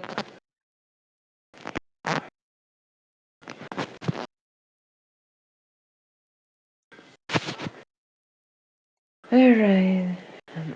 Let's see here. Slash. A big rock. Yeah, as you enter the room, the creature in front of you roars, causing a partial cave-in in the tunnel you came from. You are now stuck in this room with this creature.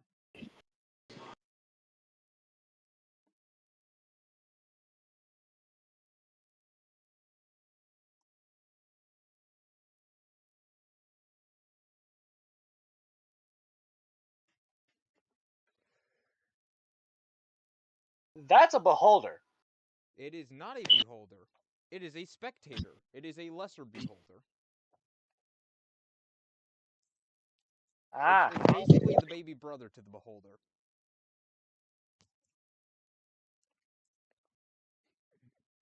Yes, you're essentially fighting a beholder's baby brother right now.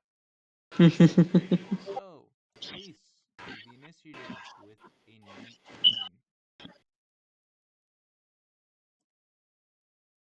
Oh, I added you twice there. Here.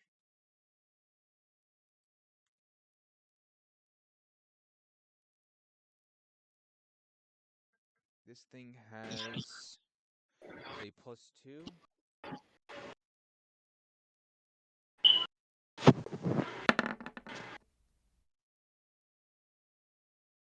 Rose got a 6. The spectator got 14.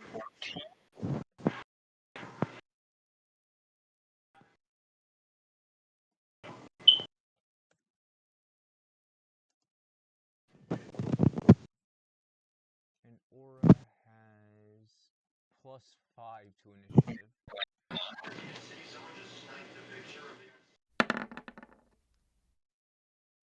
21.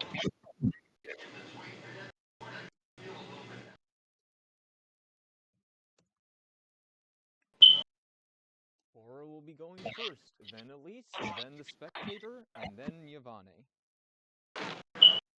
Hey, alright.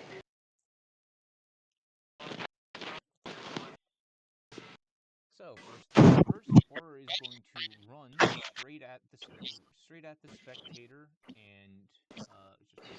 It's +6 with this hammer.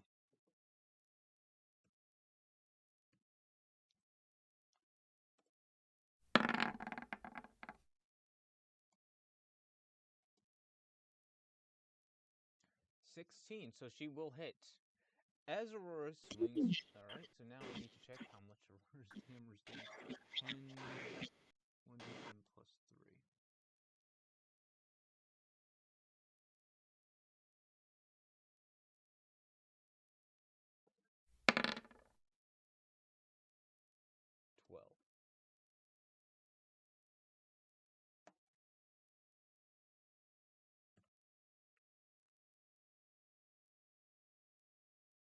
As Aurora swings her hammer, a loud sound plays, and I don't know if you guys will be able to hear this, but on my end, I'm going to play the sound.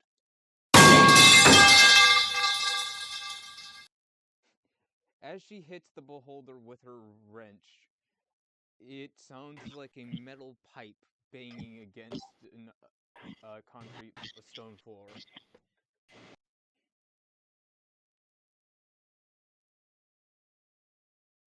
Yes,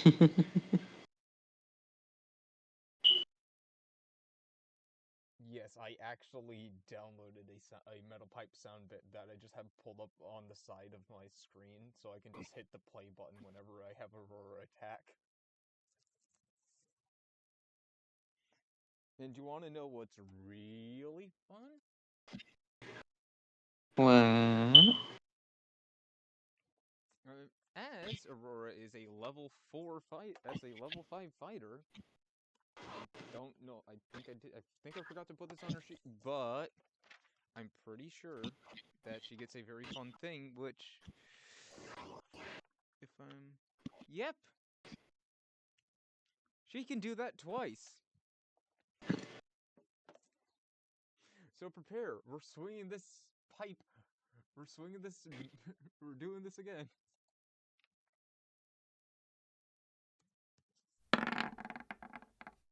15. That's another hit.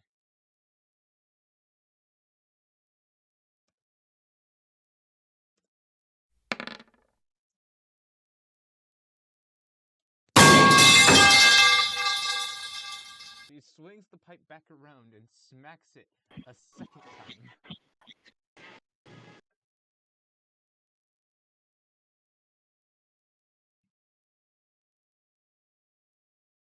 So 35, so 32 minus 8 is going to be 24. And with that, it is now Elise's turn.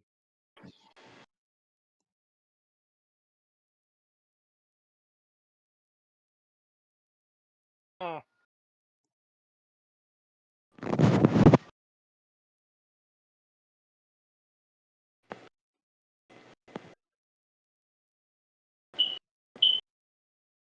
My bonus action to cast slime armor on all three of us.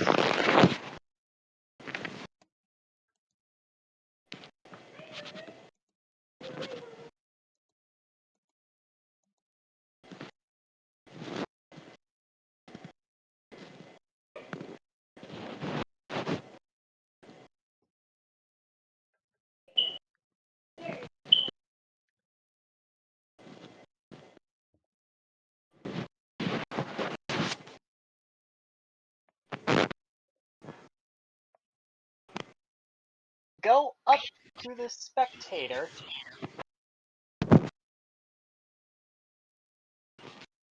And I will attempt to smack it.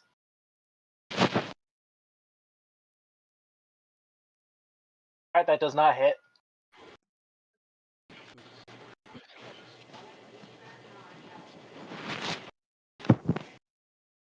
Well, All I'm doing for my turn. well, welcome to the spectator's turn.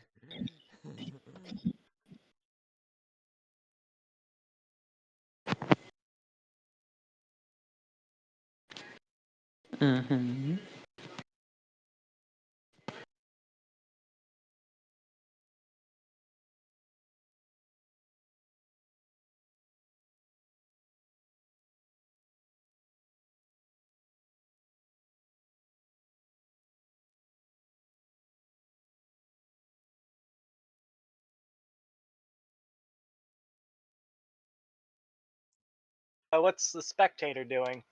Well, that has to be decided by a DM roll. All right.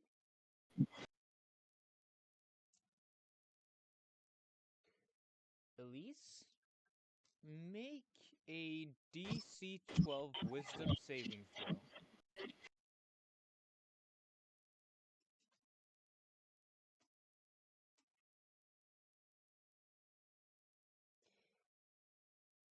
I need you to take 5 psychic damage now.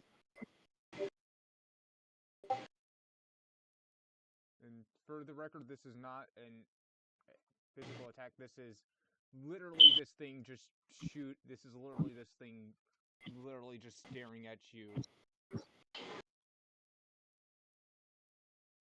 in such a way that, yeah, its ability, Fear Ray. Wisdom saving throw, DC 12, failure, 5 psychic damage, and the target has the frightened condition until the end of its next turn. So you can, whenever it's your, so when your next turn comes around, at least you have to do everything in your power to get as far away from that, from the spectator as possible. You are literally forced to do that. Yes, Wait, I'd I like the rolled- same thing as rolled, with the dress.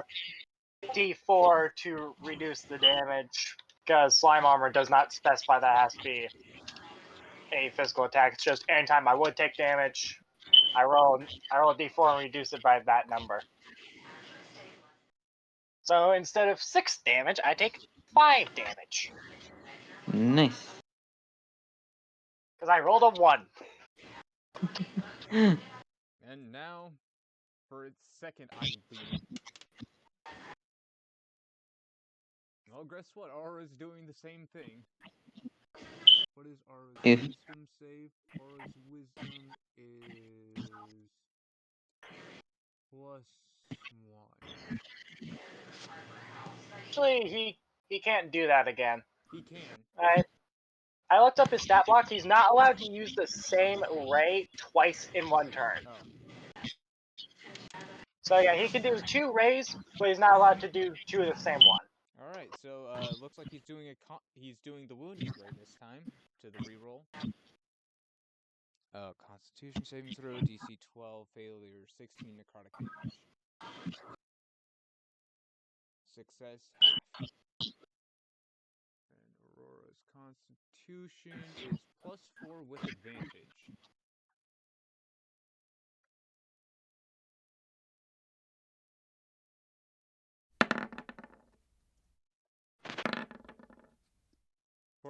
So she'll only be taking half of 16. Which would be reduced by another D4.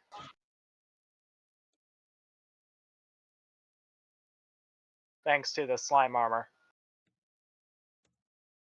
So 2, so half of 16 is 8, so she's taking 6 damage.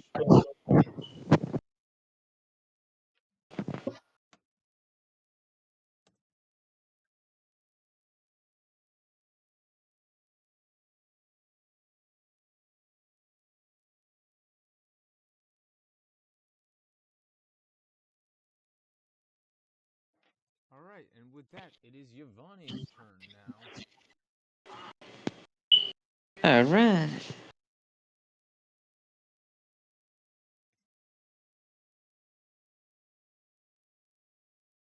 Yeah.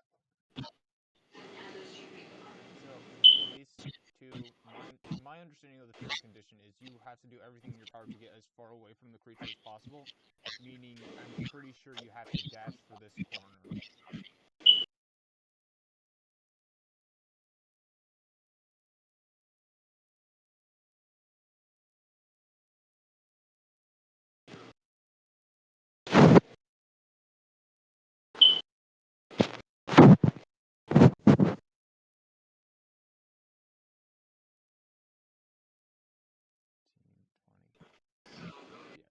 farthest spot I can see it from this beholder in the room that wouldn't make you go through the beholder,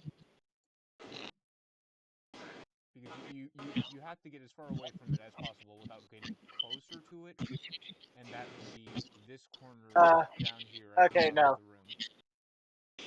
No, that's not how the condition actually works. You're thinking of the fear spell. The actual condition I have is called Frightened, which is a frightened creature has disadvantage on all ability checks and attack rolls while the source of its fear is within line of sight, and the creature can't willingly move closer to its source of fear. So I'm not allowed to move closer to it, and I have disadvantage on all my rolls while I can see it, but I'm not forced to move away from it. Yeah. That's not bad. Yeah. Yeah, you're thinking of the spell fear, which does the frightened condition and adds that stipulation. Alright, well, it is Yvonne's turn, so what would you like to do? Yvonne? Are you gonna try and charge this beholder king? Yep. Alright, I probably should have picked something blind for one of my forms, but I mean,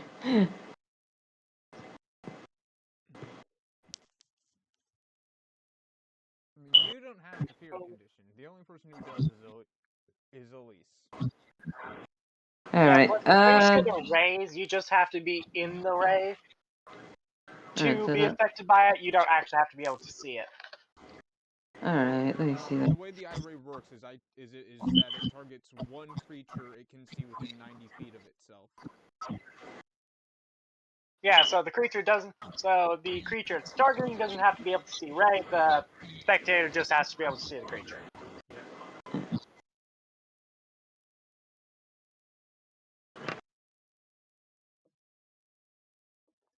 So of course it would target the two creatures that were closest to it when it used them on its first turn.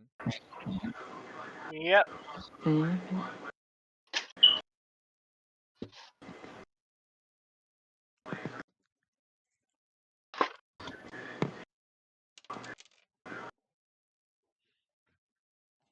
Alright, can I try eating my spear at this thing? Yeah, I'm pretty sure you are within range for that. If not, you can just move closer towards it. Yeah, you are within range to throw your spear at that thing. Just note, you will be throwing your spear through the same area as Eleise. Alright, I'm going to, I guess, move over here then. Yeah, I hope this won't damage Elise. Then I can throw it? Yep. Alright. So now let's see.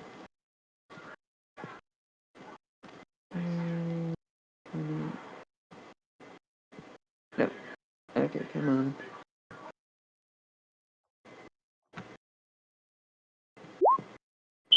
Oh.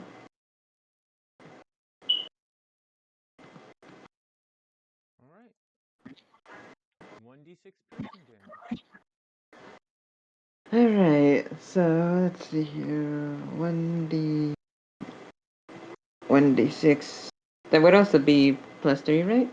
Or would it 1d6 just be? 1d6 plus 3. Or no. Yeah. For your spear it's just 1d6. You do not have a modifier on your spear throw. Alright. It's damage.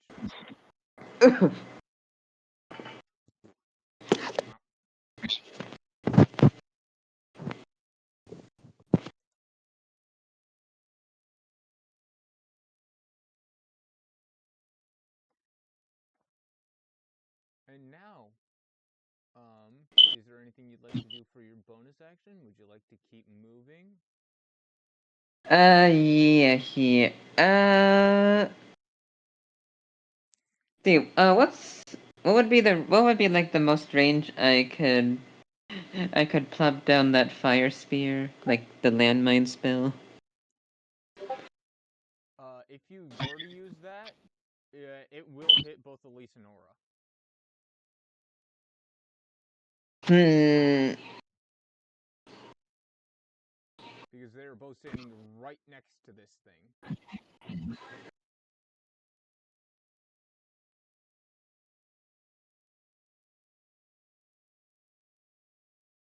Yeah, any AoE spells you know right now, no good.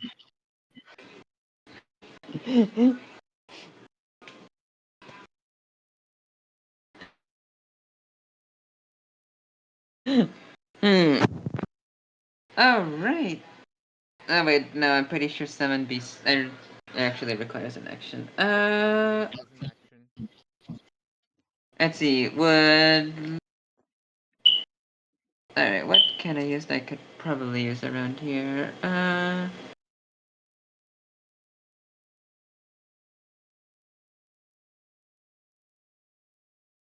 Let's see here. Could I message Aura and say to get herself and Elise out of there so I can do the thing?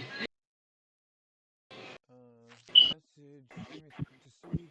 I'm pretty sure it's a utility spell, so I don't think it would take an action. But it would take time to cast.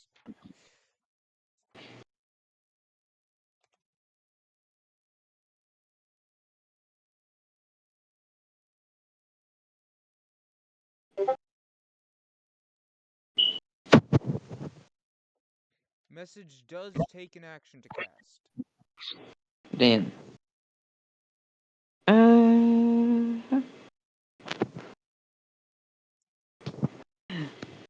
I guess I'll just use my bonus action to get Flame Blade ready and stay over here.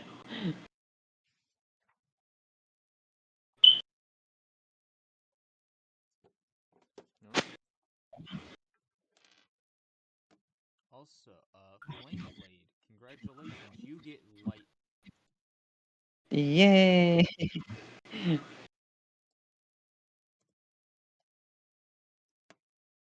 I mean, it's not like there weren't already two bright lights in here. Yeah. Hers is also only half the size of your guys's. And yeah, she also has dark vision. Yeah. Well, to be fair, in dark vision, she can only see in shades of gray. Like a funny black and white filter. Yeah. Yeah, but she can still see. And with that, it is now Aura's turn again. Which,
Nope. I'm looking at the game real quick. Don't mind me. Alright.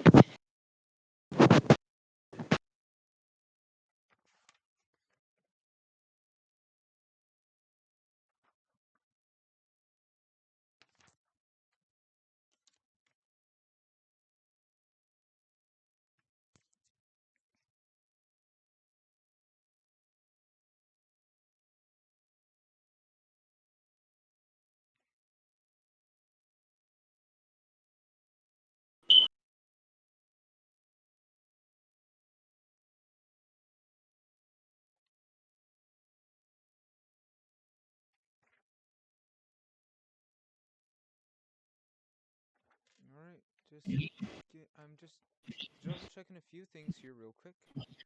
Ba-da-ba-da-ba.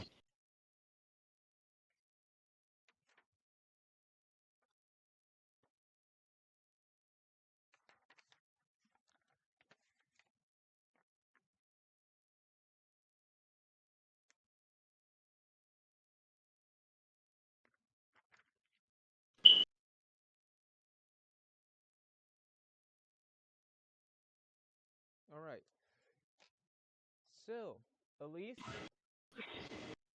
prepare yourself for Aurora is going to use mage armor on you. So your armor class is now 13 plus your dexterity modifier.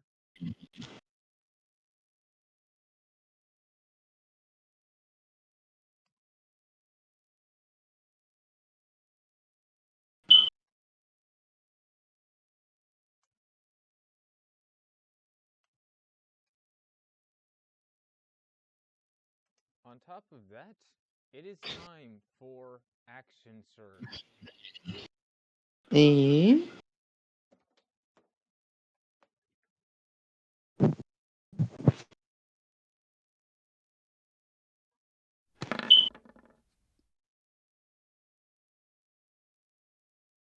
Good thing she can do this twice.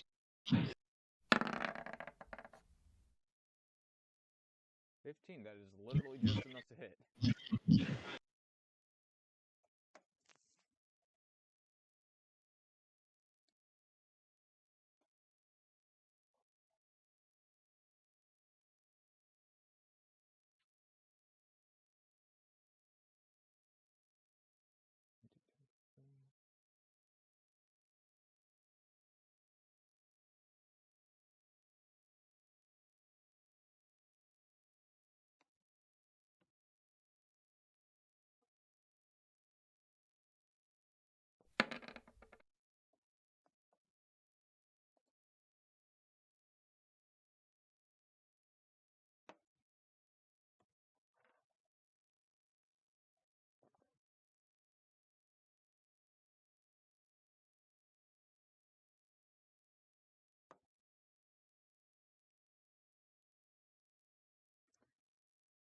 One second.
Alright.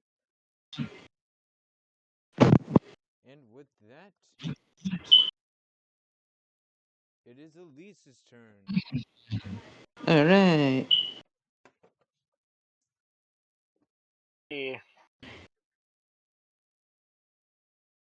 I will use my action to cast resistance on myself.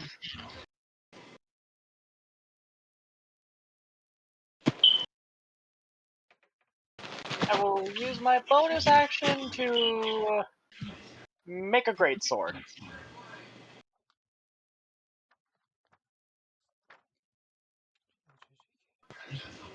Oh, I forgot about one thing. My passive.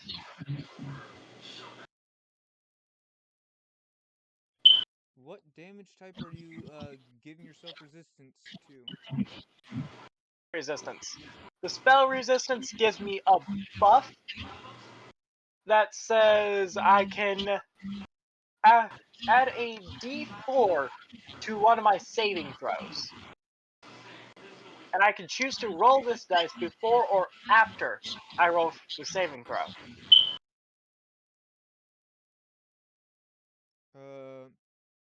That is the old version of it. We're using the revamped 5th edition rules, the new version of resistance.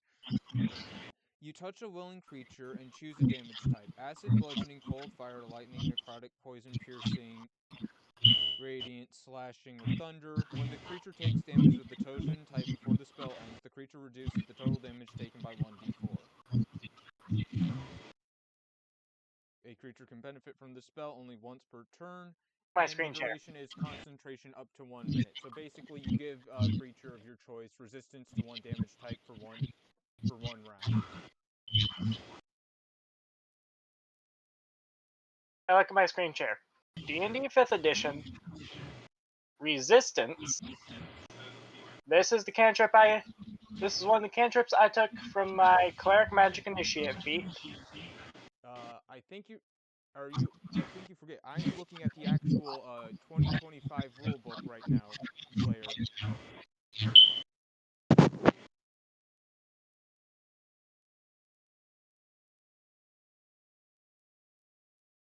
Which is the Your rule book I'm resistance going a off of cantrip? for this campaign. Yeah, is yours a cantrip as well? Yeah, it's a cantrip as well. Why do two sources say different things? Because the revamped rules took a lot of stuff from Tasha's Cauldron, as well as it rebalanced a lot of stuff. But yeah, look in general. I just sent what the new version of it is.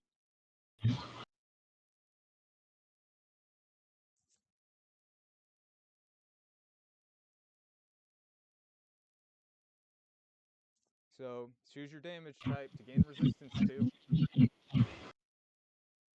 Yeah, I'm not gonna even cast it because it's not doing what I thought it did.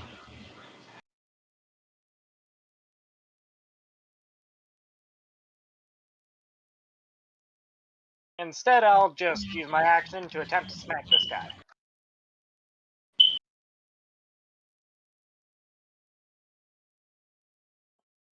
And this roll is made at disadvantage, so that's 7 to hit, so it doesn't hit.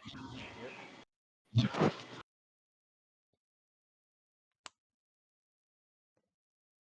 And yeah, that'll be my turn. And with that, we're back to the spectator.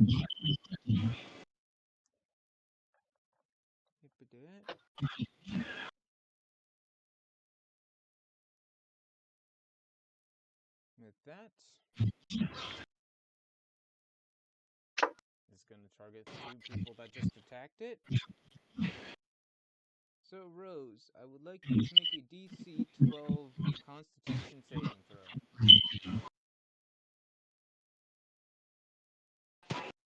Alright. 1d20. I don't. Let's see, I'm pretty sure I did good on Constitution. You have a 0 modifier to Constitution saving throws. Damn. Alright. 19, let's go! Congratulations, you pass. You now take half of 6. You now take 8 necrotic damage minus 1d4.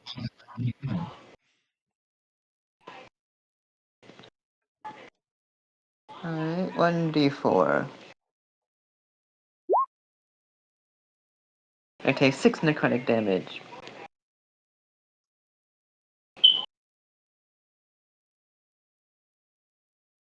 So minus 6.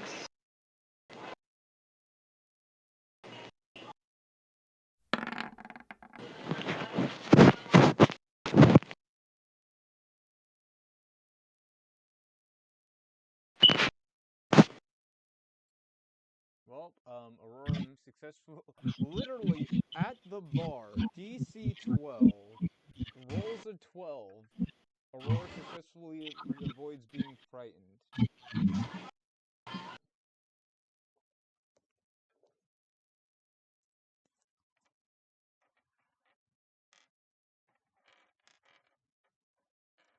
Also, Eleise, you are now no longer frightened. Your frightened period has ended.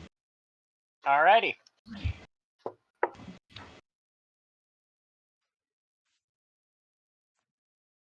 And with that, it is Yvonne's turn. Finally, alright.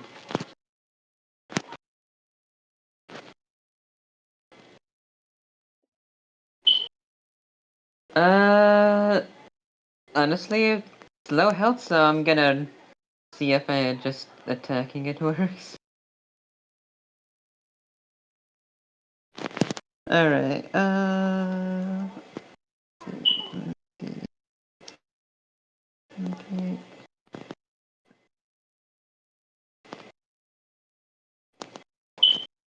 Alright, +3, let's go.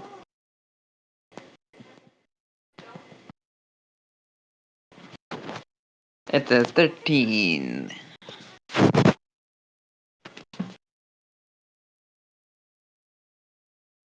Nope. You stumble, catching your balance, but do not successfully manage to hit it. Well, Dan.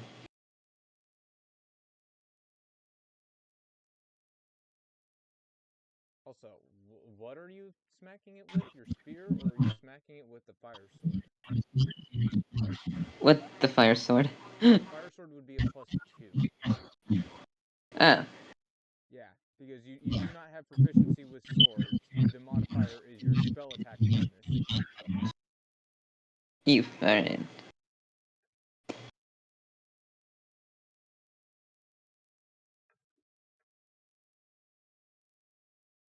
Alright, so, fuck, yeah, right.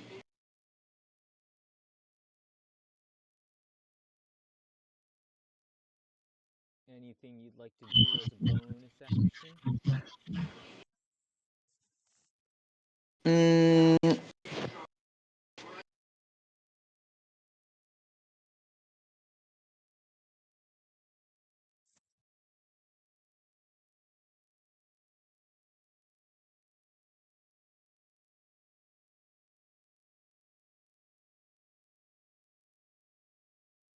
Alright, I guess I'll... Huh.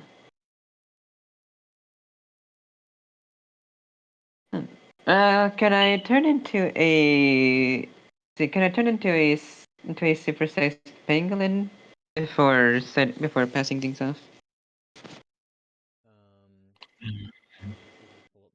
me see if I pull up Pangolin stat block again.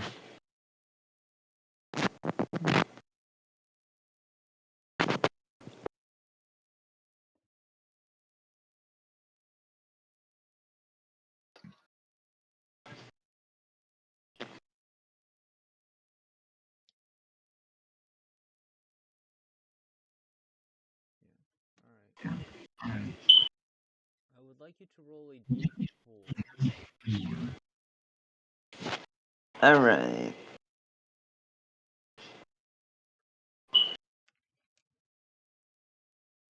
Ooh. You turn into a normal-sized penguin. What the heck?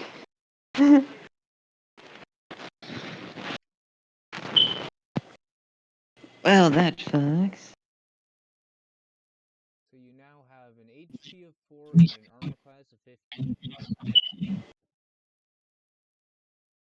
Well, fuck, alright.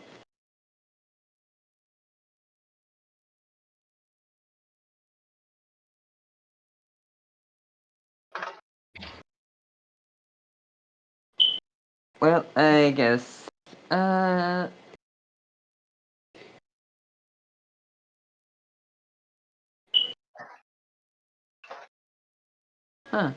Alright. Guess I'll just be here by the rest of the group, like closer to the rest of the group before. to run down and around, or are you running through this thing? I was trying to turn around. Do I not have the space for that? I mean, Gwendolyn doesn't move as fast as your normal body. You only have 20 feet. Okay, so So at most, you can run down past Eleise and then over one foot. So yeah, at most you can move to here. alright, so I will move there then. And just pass things off.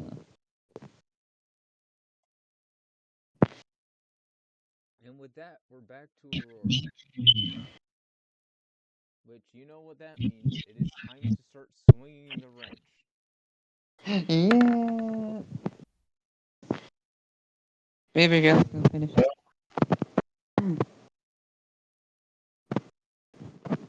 Warning, what? No, she rolled a 20 to attack with the wrench. Oh. Hey, let's frickin' go then.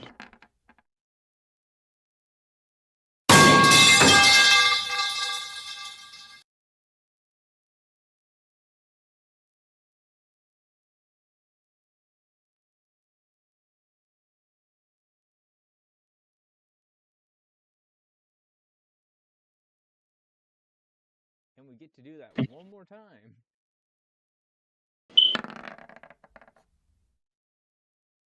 Swing and a miss.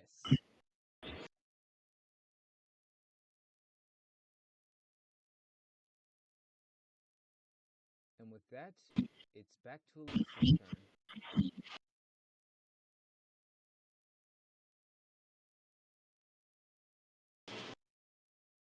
turn. Alrighty.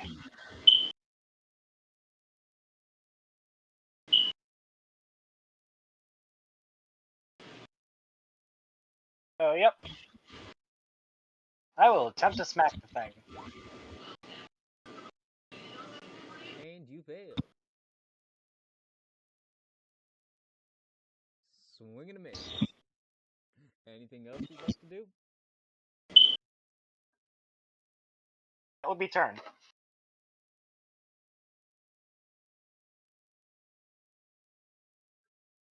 Alright. And now, the spectator's back up. Time for more eyeball blast.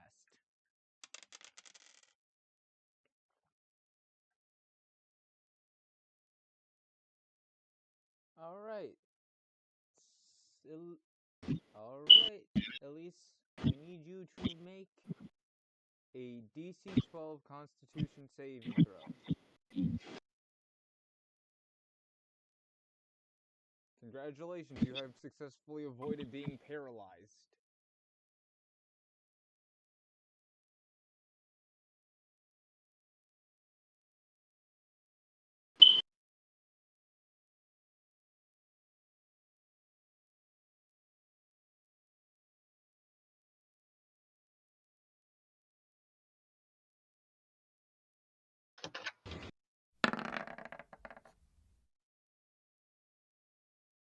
Oof.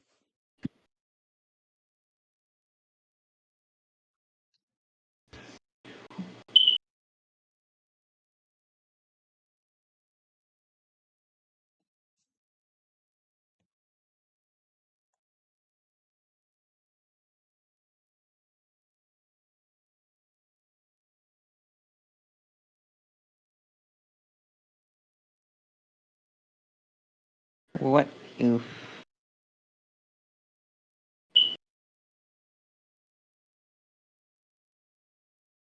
Oh. I punched that number in there. No, yeah, it is. No, I punched that number in there. Yeah, Aura just critically failed. Ooh. If I remember right, critical fails only exist in Baldur's Gate. Like, rules as written, that's not a thing in D&D.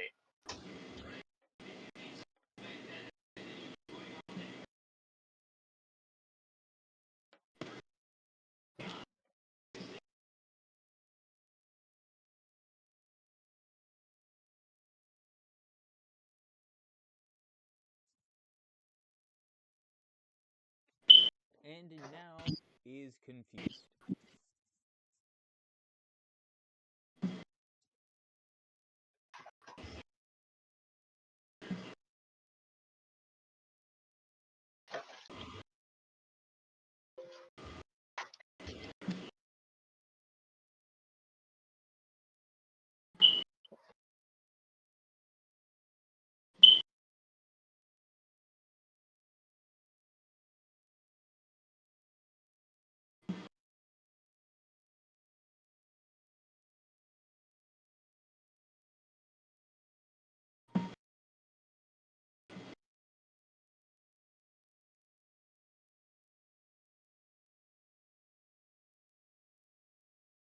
And with that, it's Yvonne's turn again.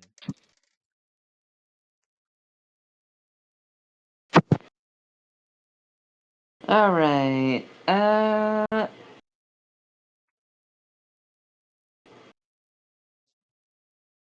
Alright. I'm going to.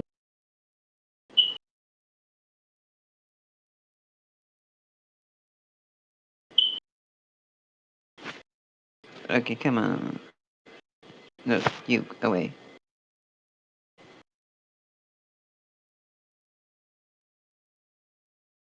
Okay, so I'm going to return to normal then. Maybe 1, 2, 3. 20 Over here. No, over here. So I'm going to return to normal then. Walk over here, at least. Yeah, or like, just run over here, yeah. And I'm gonna try and hit it with my with an arrow.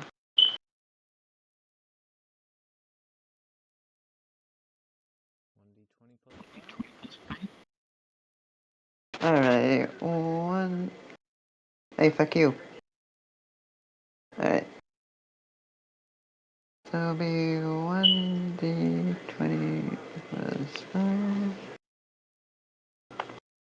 12! That is not gonna hit.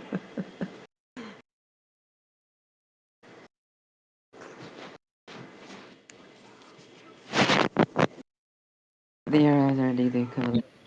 Anything else you'd like to do with your turn? Or Uh, no, because returning to your normal state, I don't think is a bonus action. yeah, no. Uh,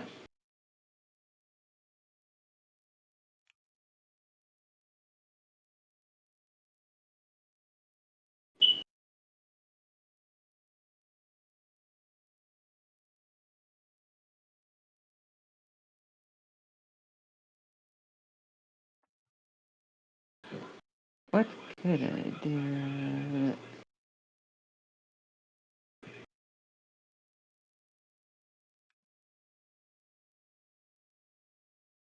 Well, don't think there is much else I can do aside from just.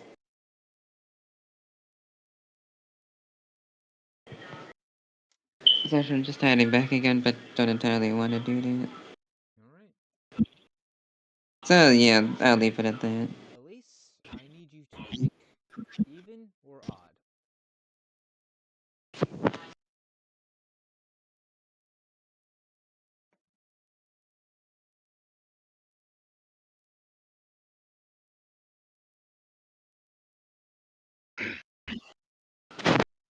Eleise? Please. Sire. Said odd. I guess my mic didn't pick it up. Alright, congratulations. You're now being punched by Aura.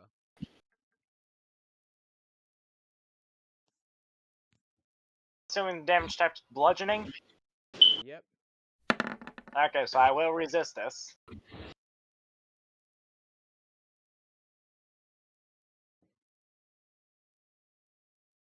So how much damage? Still rolling for that. So 2 minus however much you subtract from your slime armor.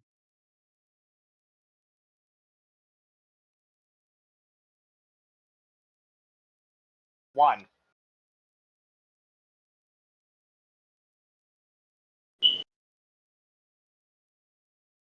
I take 1 damage.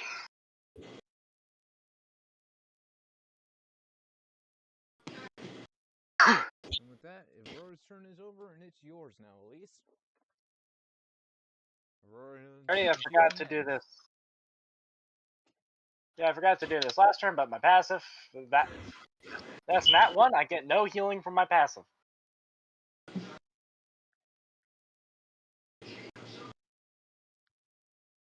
I will now attempt to smack this thing. Nat 1 there too? Well, I guess that's it for my turn. You bonk yourself in the head. Congratulations.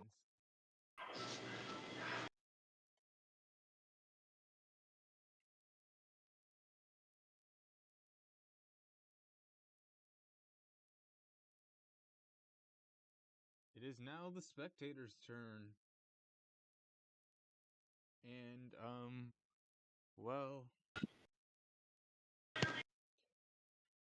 make a Eleise, make a Constitution saving throw. DC 12.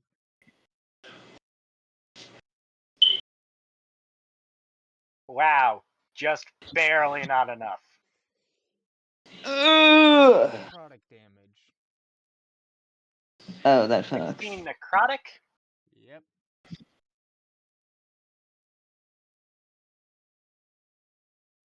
Alrighty, well that'll be reduced by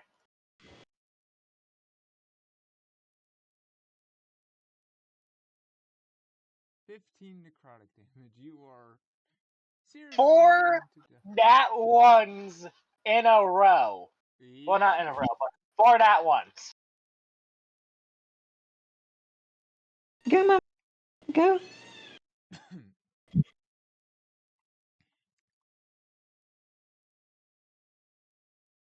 D12 con, which Aurora's is a +1.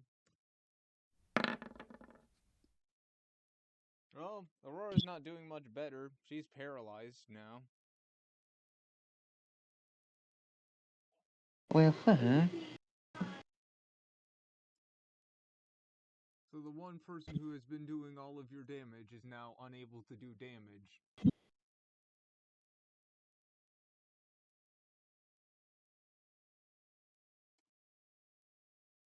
It's your turn, Yvonne.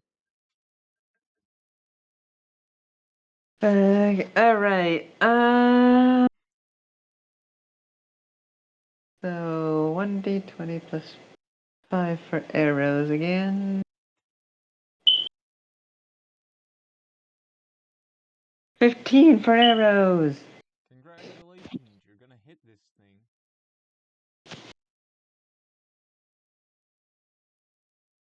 And kill it. I don't even need you to roll. Yee. Your modifier does 3 damage, and it only has 3 health left. You killed the beholder. But the fight is not over yet. Uh-oh.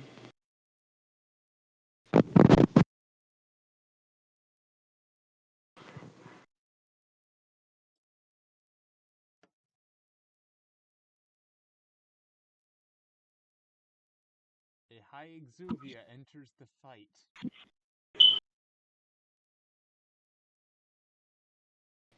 Uh,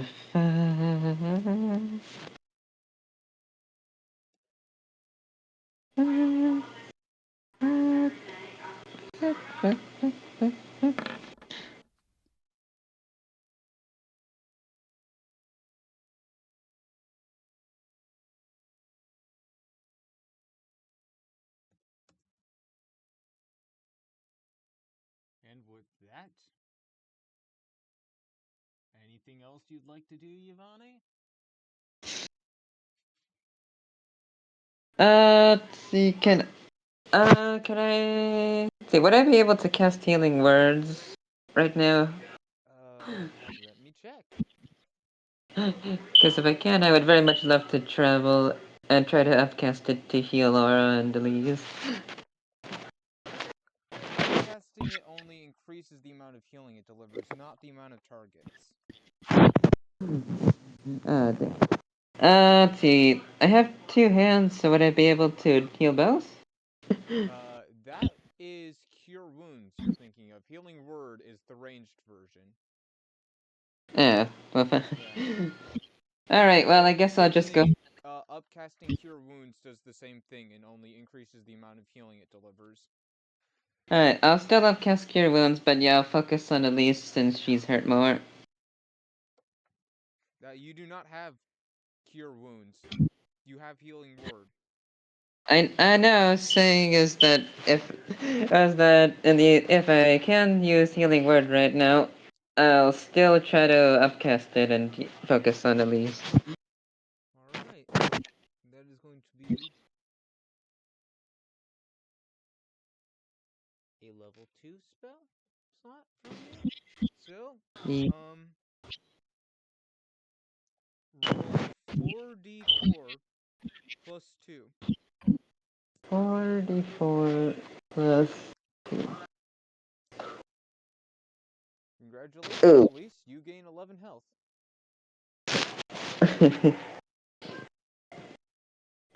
Ah, I did better than I thought it would.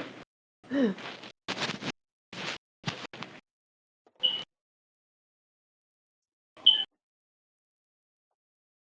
with that, it's Aurora's turn. And guess what she has to do?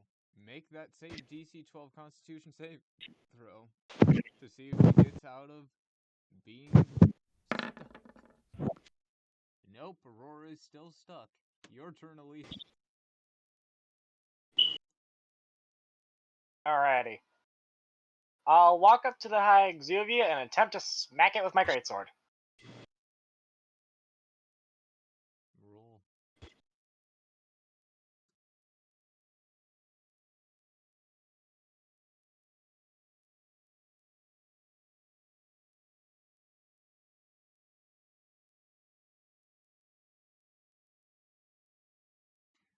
Unfortunately, that will not hit.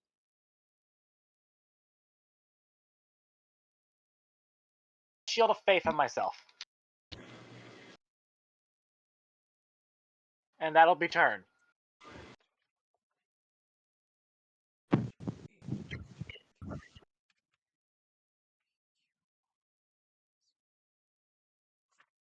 Alright, shield of shimmering plus a bonus 2 to AC for the duration.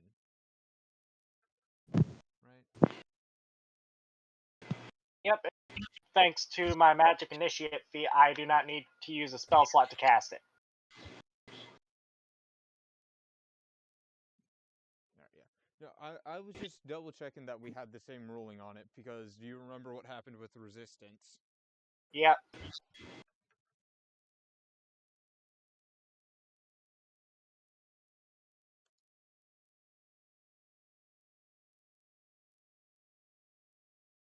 That's everything I'll be doing for my turn.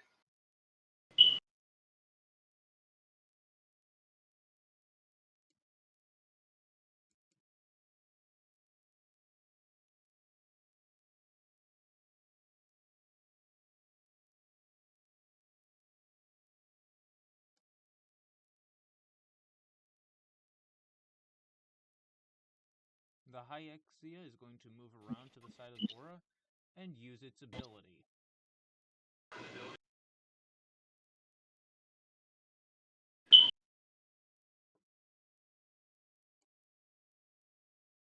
So, that is a Wisdom saving throw. DC of 15.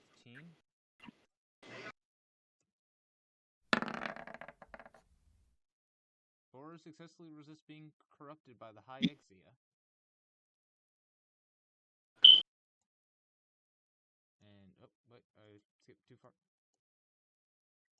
And with that, the Exia will use the its bonus action, Nimble Escape, and withdraw from combat.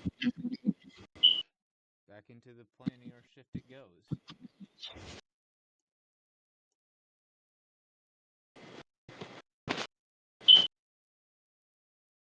And with that, combat here is now ended.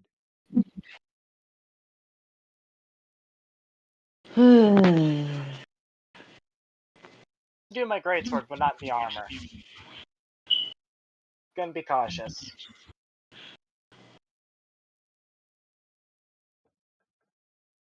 Well, also, I mean,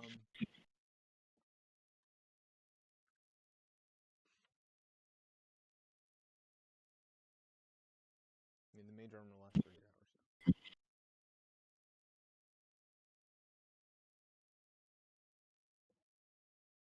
Is there anything... over time, Aurora successfully comes back from being paralyzed. Is there anything you guys would like to do before you move on to the final room in this dungeon? Can I give her a hug? And sure, you can walk over and give her a hug. Alright.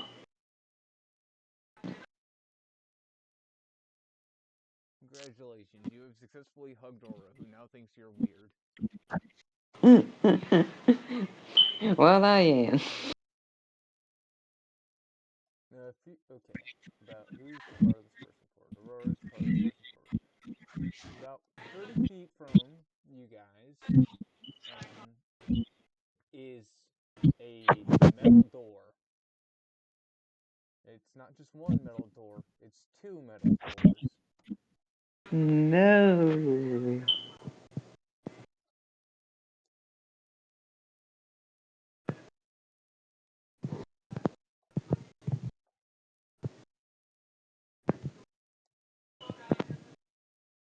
you going to pick up your arrows? Yeah. So, guess I just go around doing that for a bit, and we head for the door?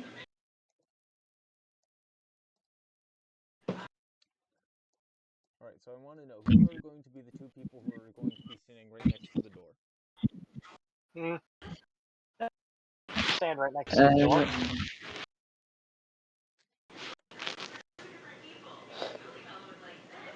Why guess are you on the other side of the door?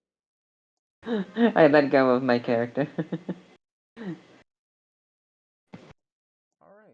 Would you like to try and open the door?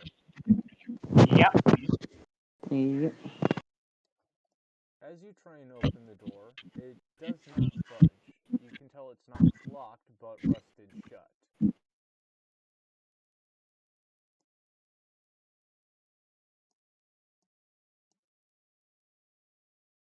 So the only way to get through this door is to break it down. And as it is a metal door, it has an armor class of 19 and an HP of 72 with a DC to brute force it open of 25. What the fuck? Basically, the only person who stands any chance at opening this thing is Aura. Alright. Any cracks I might be able to slip through. No. Would it do any good for me to ram it as a goat? This thing can't be airtight.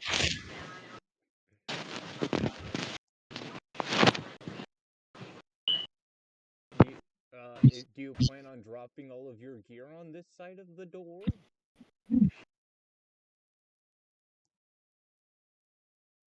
All 13 of your potions, including the one that is giving you light?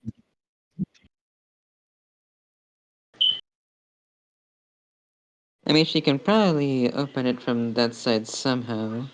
No, the door is rusted shut. So it's just going to be the same. It's going to be the same problem no matter which side you try opening it from. It can't have light on the door. Huh? You make the door glow. Yeah, I'll now drop all my gear and just try to get to the other side. Alright, make an athletics check, I guess. I don't... This was not the plan. The plan was just for you guys just to have Aura punch the door down. You should know that a dumbass like me is going to want to turn into a goat and ram it. Team.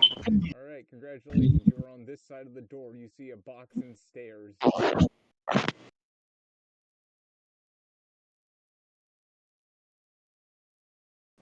Probably punch this door open. I mean, surely it should be weaker from one side, right? No. No, it's not. The door, the hinges, everything is just rusted shut.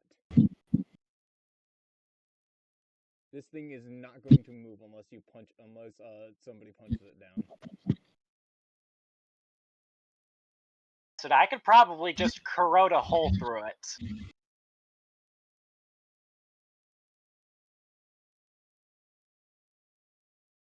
Yeah, I'll go back to the other side, pick my gear back up, and I'll just kind of put my body onto the door, try to make a weak spot for Aura to punch.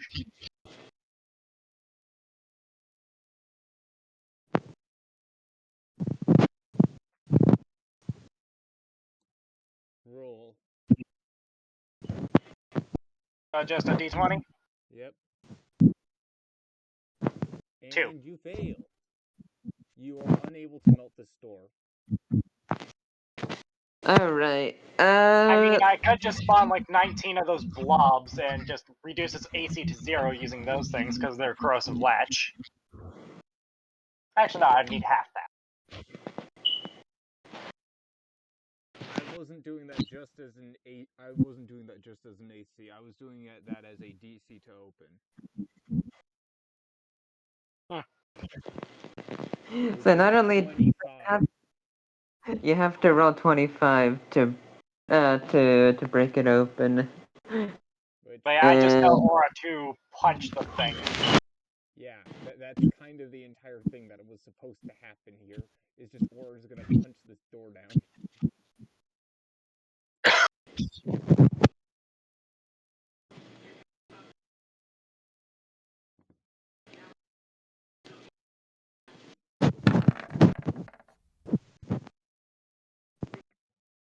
Oh, nope, she fails.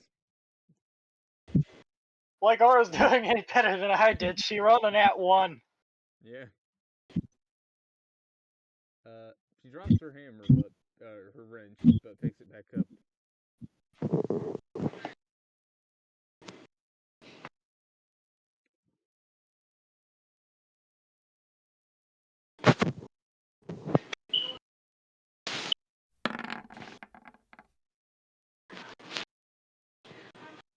Oh, would it help my rolls at all to turn into a supersized goat?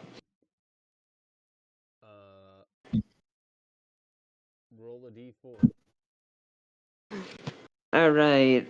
Let's hope I can get the goat and help her ram this shit down.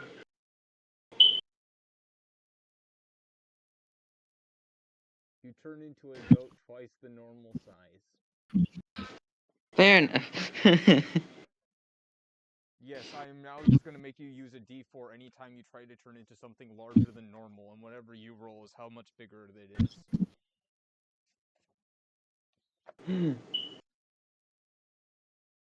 Actually, the three of us together are practically guaranteed to break this thing. Because I can just corrode the door, Aura can try and bash it open, and Yvonne can just ram at it.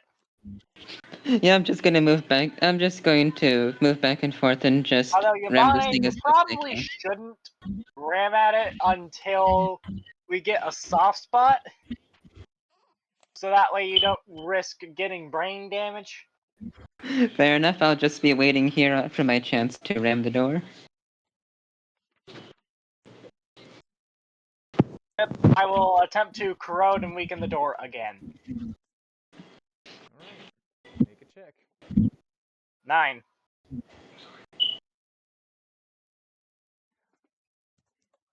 Unfortunately, no.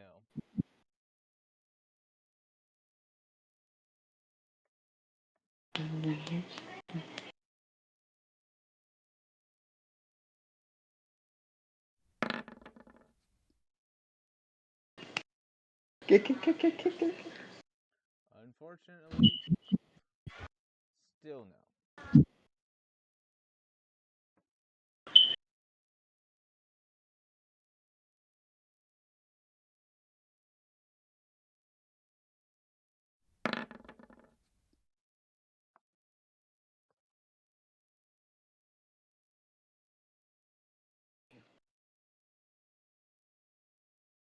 Wait, Dragon, would that have leveled us up?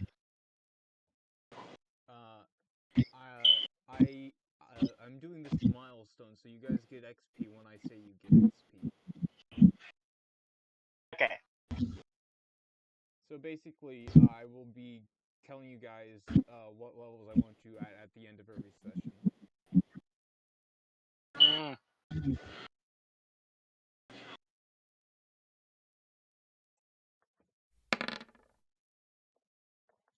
Congratulations, Aura has successfully put a scratch in. Oh, wait, 1 second.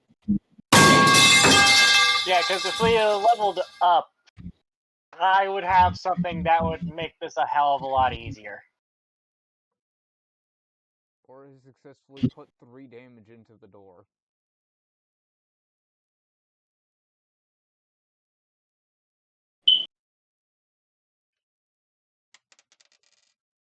Which will bring down the DC to open and armor class by 1.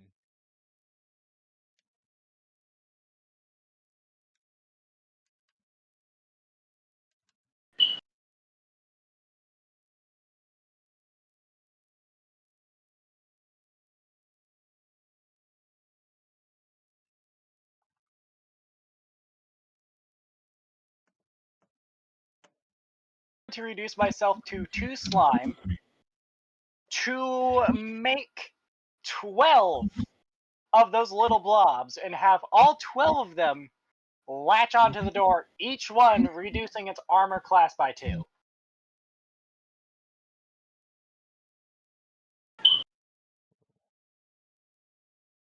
So this thing will be a hell of a lot easier to hit now.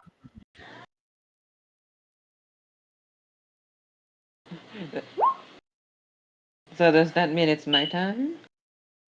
Yeah. Roll. Ro? Not you. Oh.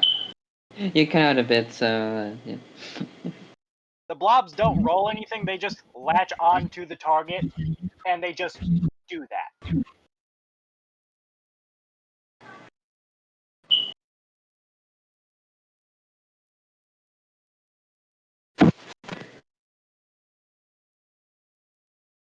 Yeah, corrosive latch. Latch onto an enemy. While latched onto an enemy, that enemy gets its AC reduced by 2 and takes 1 acid damage at the start of each of its turns. It doesn't roll to do that, it just happens. Okay, that is going to have to be nerfed.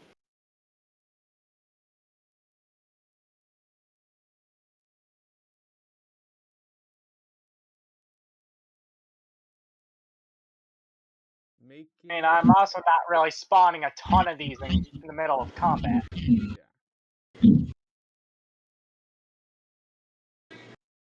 I know that, but so even anytime you have a creature that has an ability that's similar to that, which would be it would be a attempt at grappling essentially, which you have a way. There is always a way to resist.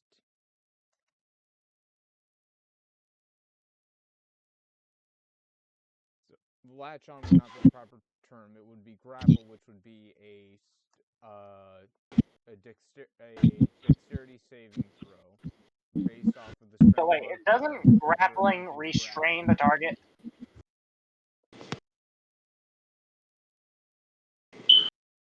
Grapple is not Because always this was just restraining. meant to be it latches onto the enemy and it's just difficult to get off, basically. It doesn't restrict it in any way, it's just there lowering its AC. and doing tiny chip damage. Do you want me to ban your your mini slimes altogether? It's not I want you to ban them, I'm just trying to get the facts right. Because last I knew, grappling does apply the restrained condition, which is not something these slimes are meant to be capable of. Grappling applies a grappled condition, which gives you disadvantage on attacks against the creature that's grappled you. Restrained is something completely different. Restrained is the same would be like being chained or tied to a chair.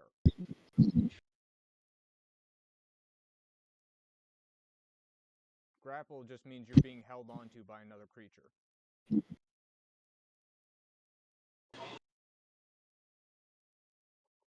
Grappled creature's speed becomes 0, and it can't benefit from any bonus to its speed.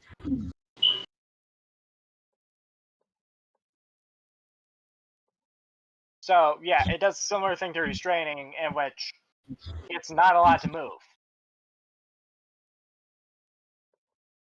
You telling me you're going to be moving if you have your face being chewed off by a mini slime? I'd be more concerned with tearing it off my face. I mean, sure, but it's not intended to say, hey, you're not allowed to move, while this thing that very easily got up to you and is very tiny and has very little strength is attached to you. Yeah, you can make it. Yeah, as I said, you could do it so it's a dodge based off your dexterity based off of the dexterity saving throw.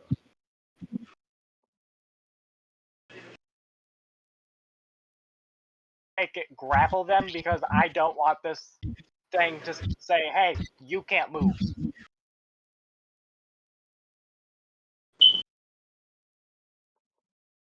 I'm saying that the way I'm picturing this is it's working similar to the way grappling works, where you can use a strength or a dexterity saving throw to dodge or overpower the creature that's trying to grab you.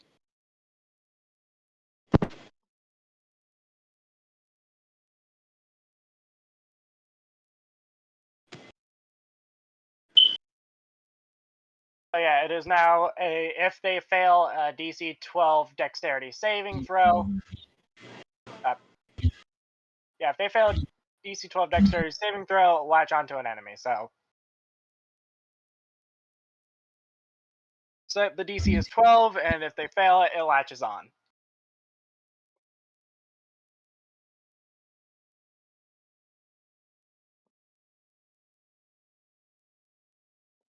So yeah, it is now possible for these things to not latch on.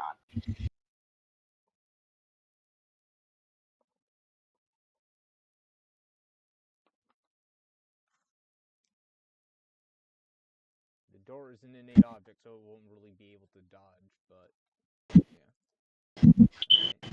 Alright. If you want, you can ram now, Rose. Alright.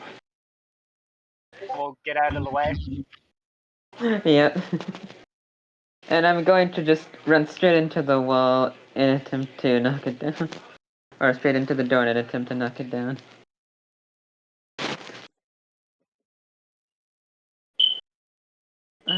Alright, so so is this just gonna work, or do I roll? Okay, what do I roll? 1d20? Yeah, it's a strength check. Alright, let's go. I don't think I have I anything mean, to... I've zeroed out its Oh! AC, then some. And that is a nat 1. That is a nat 1. I step on the sticks up here. Taking 3 blunt damage. Slime armor is still in effect, so this will be reduced. Alright, yeah, hold up. I can roll it. I think that's a d4, so let's see. That's another nat 1!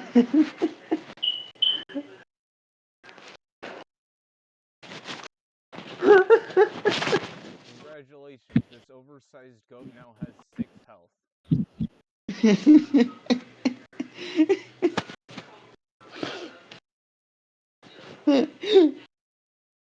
Aura's gonna move back in and try and smack this door down once again. I'm here trying to be cool for Aura, but I'm pretty sure I'm either having the opposite effect or it's Having the going. complete opposite effect right now.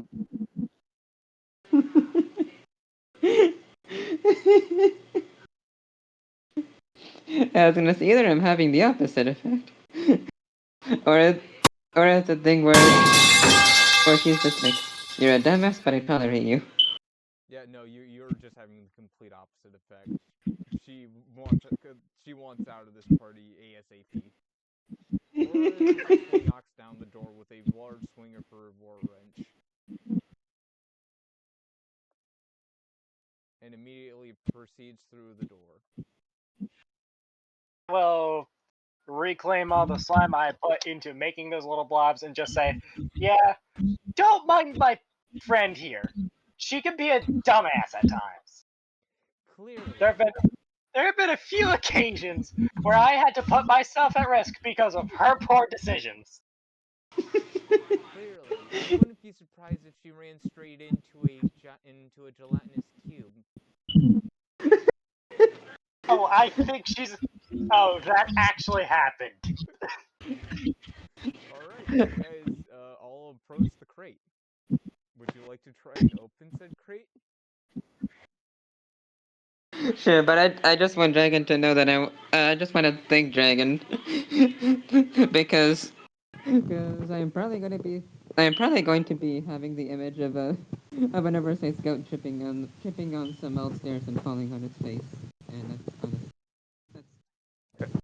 Rose, could you not walk away from your device as you're trying to talk to me? Your audio keeps sounding like it's getting further and further away. Oh, sorry. I'll say this. I just want Dragon to know, like, I somewhat thank you because I'm not going to be able to get rid of the image of an oversized goat tripping on some stairs and falling on its face and laughing at it. Yeah, congratulations. That's what being a DM's all about. Anyways, would you guys like to open this crate? I will definitely want to be opening the crate, yes. I will try to open it. The crate is unlocked. Congratulations. And inside, if I can... Geez, that block is in the way.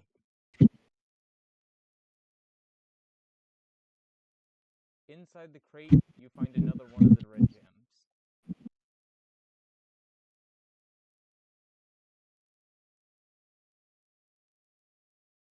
This thing. Aurora, you want to do the honors? My pleasure.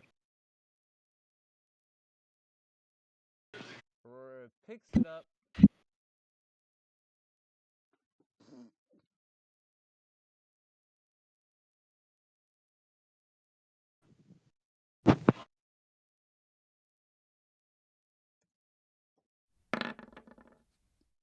And smashes it on the floor. And with that, there is a staircase behind you guys that will lead you out of the tomb. Oh, yeah. Because you guys aren't going back the way you came. That's not an option. Oh, yeah. Let's go. Alrighty. So, I...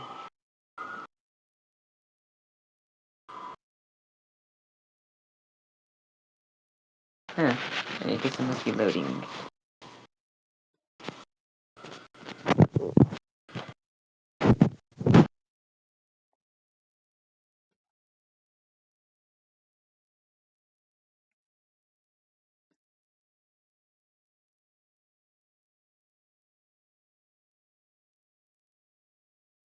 I'm gonna follow Yvonne out. Yep. You guys get out and reconvene with BT safely before going back to the airship, where Aurora takes the helm, and BT stands guard at the front of the boat. And that is where we will end tonight's session. Yeah, neat. With you two sailing back to the Auguste Island, to the main island of the Auguste Isle, to reconvene with Arthur and Sierra.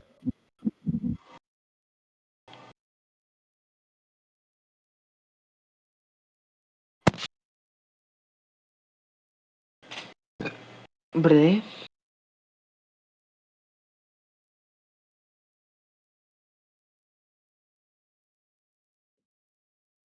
Anything you guys want to say about tonight's encounters? Like, don't underestimate a beholder's baby brother.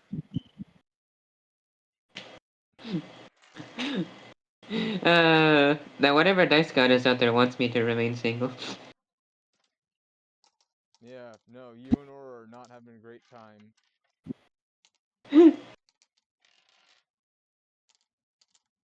What about Hopefully you? learned a tweak or two I can make to my character. Well, to the slime class as a whole. Like, for example, there's probably more stuff I can give them bonus action-wise. Because once I make my slime weapon, unless I want to turn on my slime wings, I'm not really using my bonus action that often.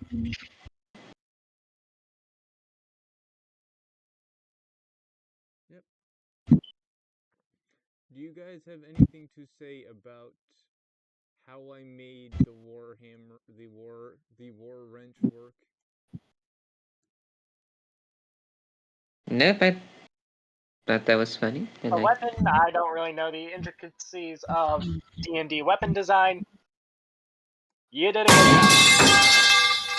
I basically just took a normal warhammer, turned it into a magic item, and gave it the loud quirk, which just makes it make loud sounds whenever it's used. And I can choose any loud sound I want, so I chose the freaking metal pipe sound effect. So if you watch my VOD, you will, most of the time, whenever I remember to, when she strikes, I'm gonna play a metal pipe sound.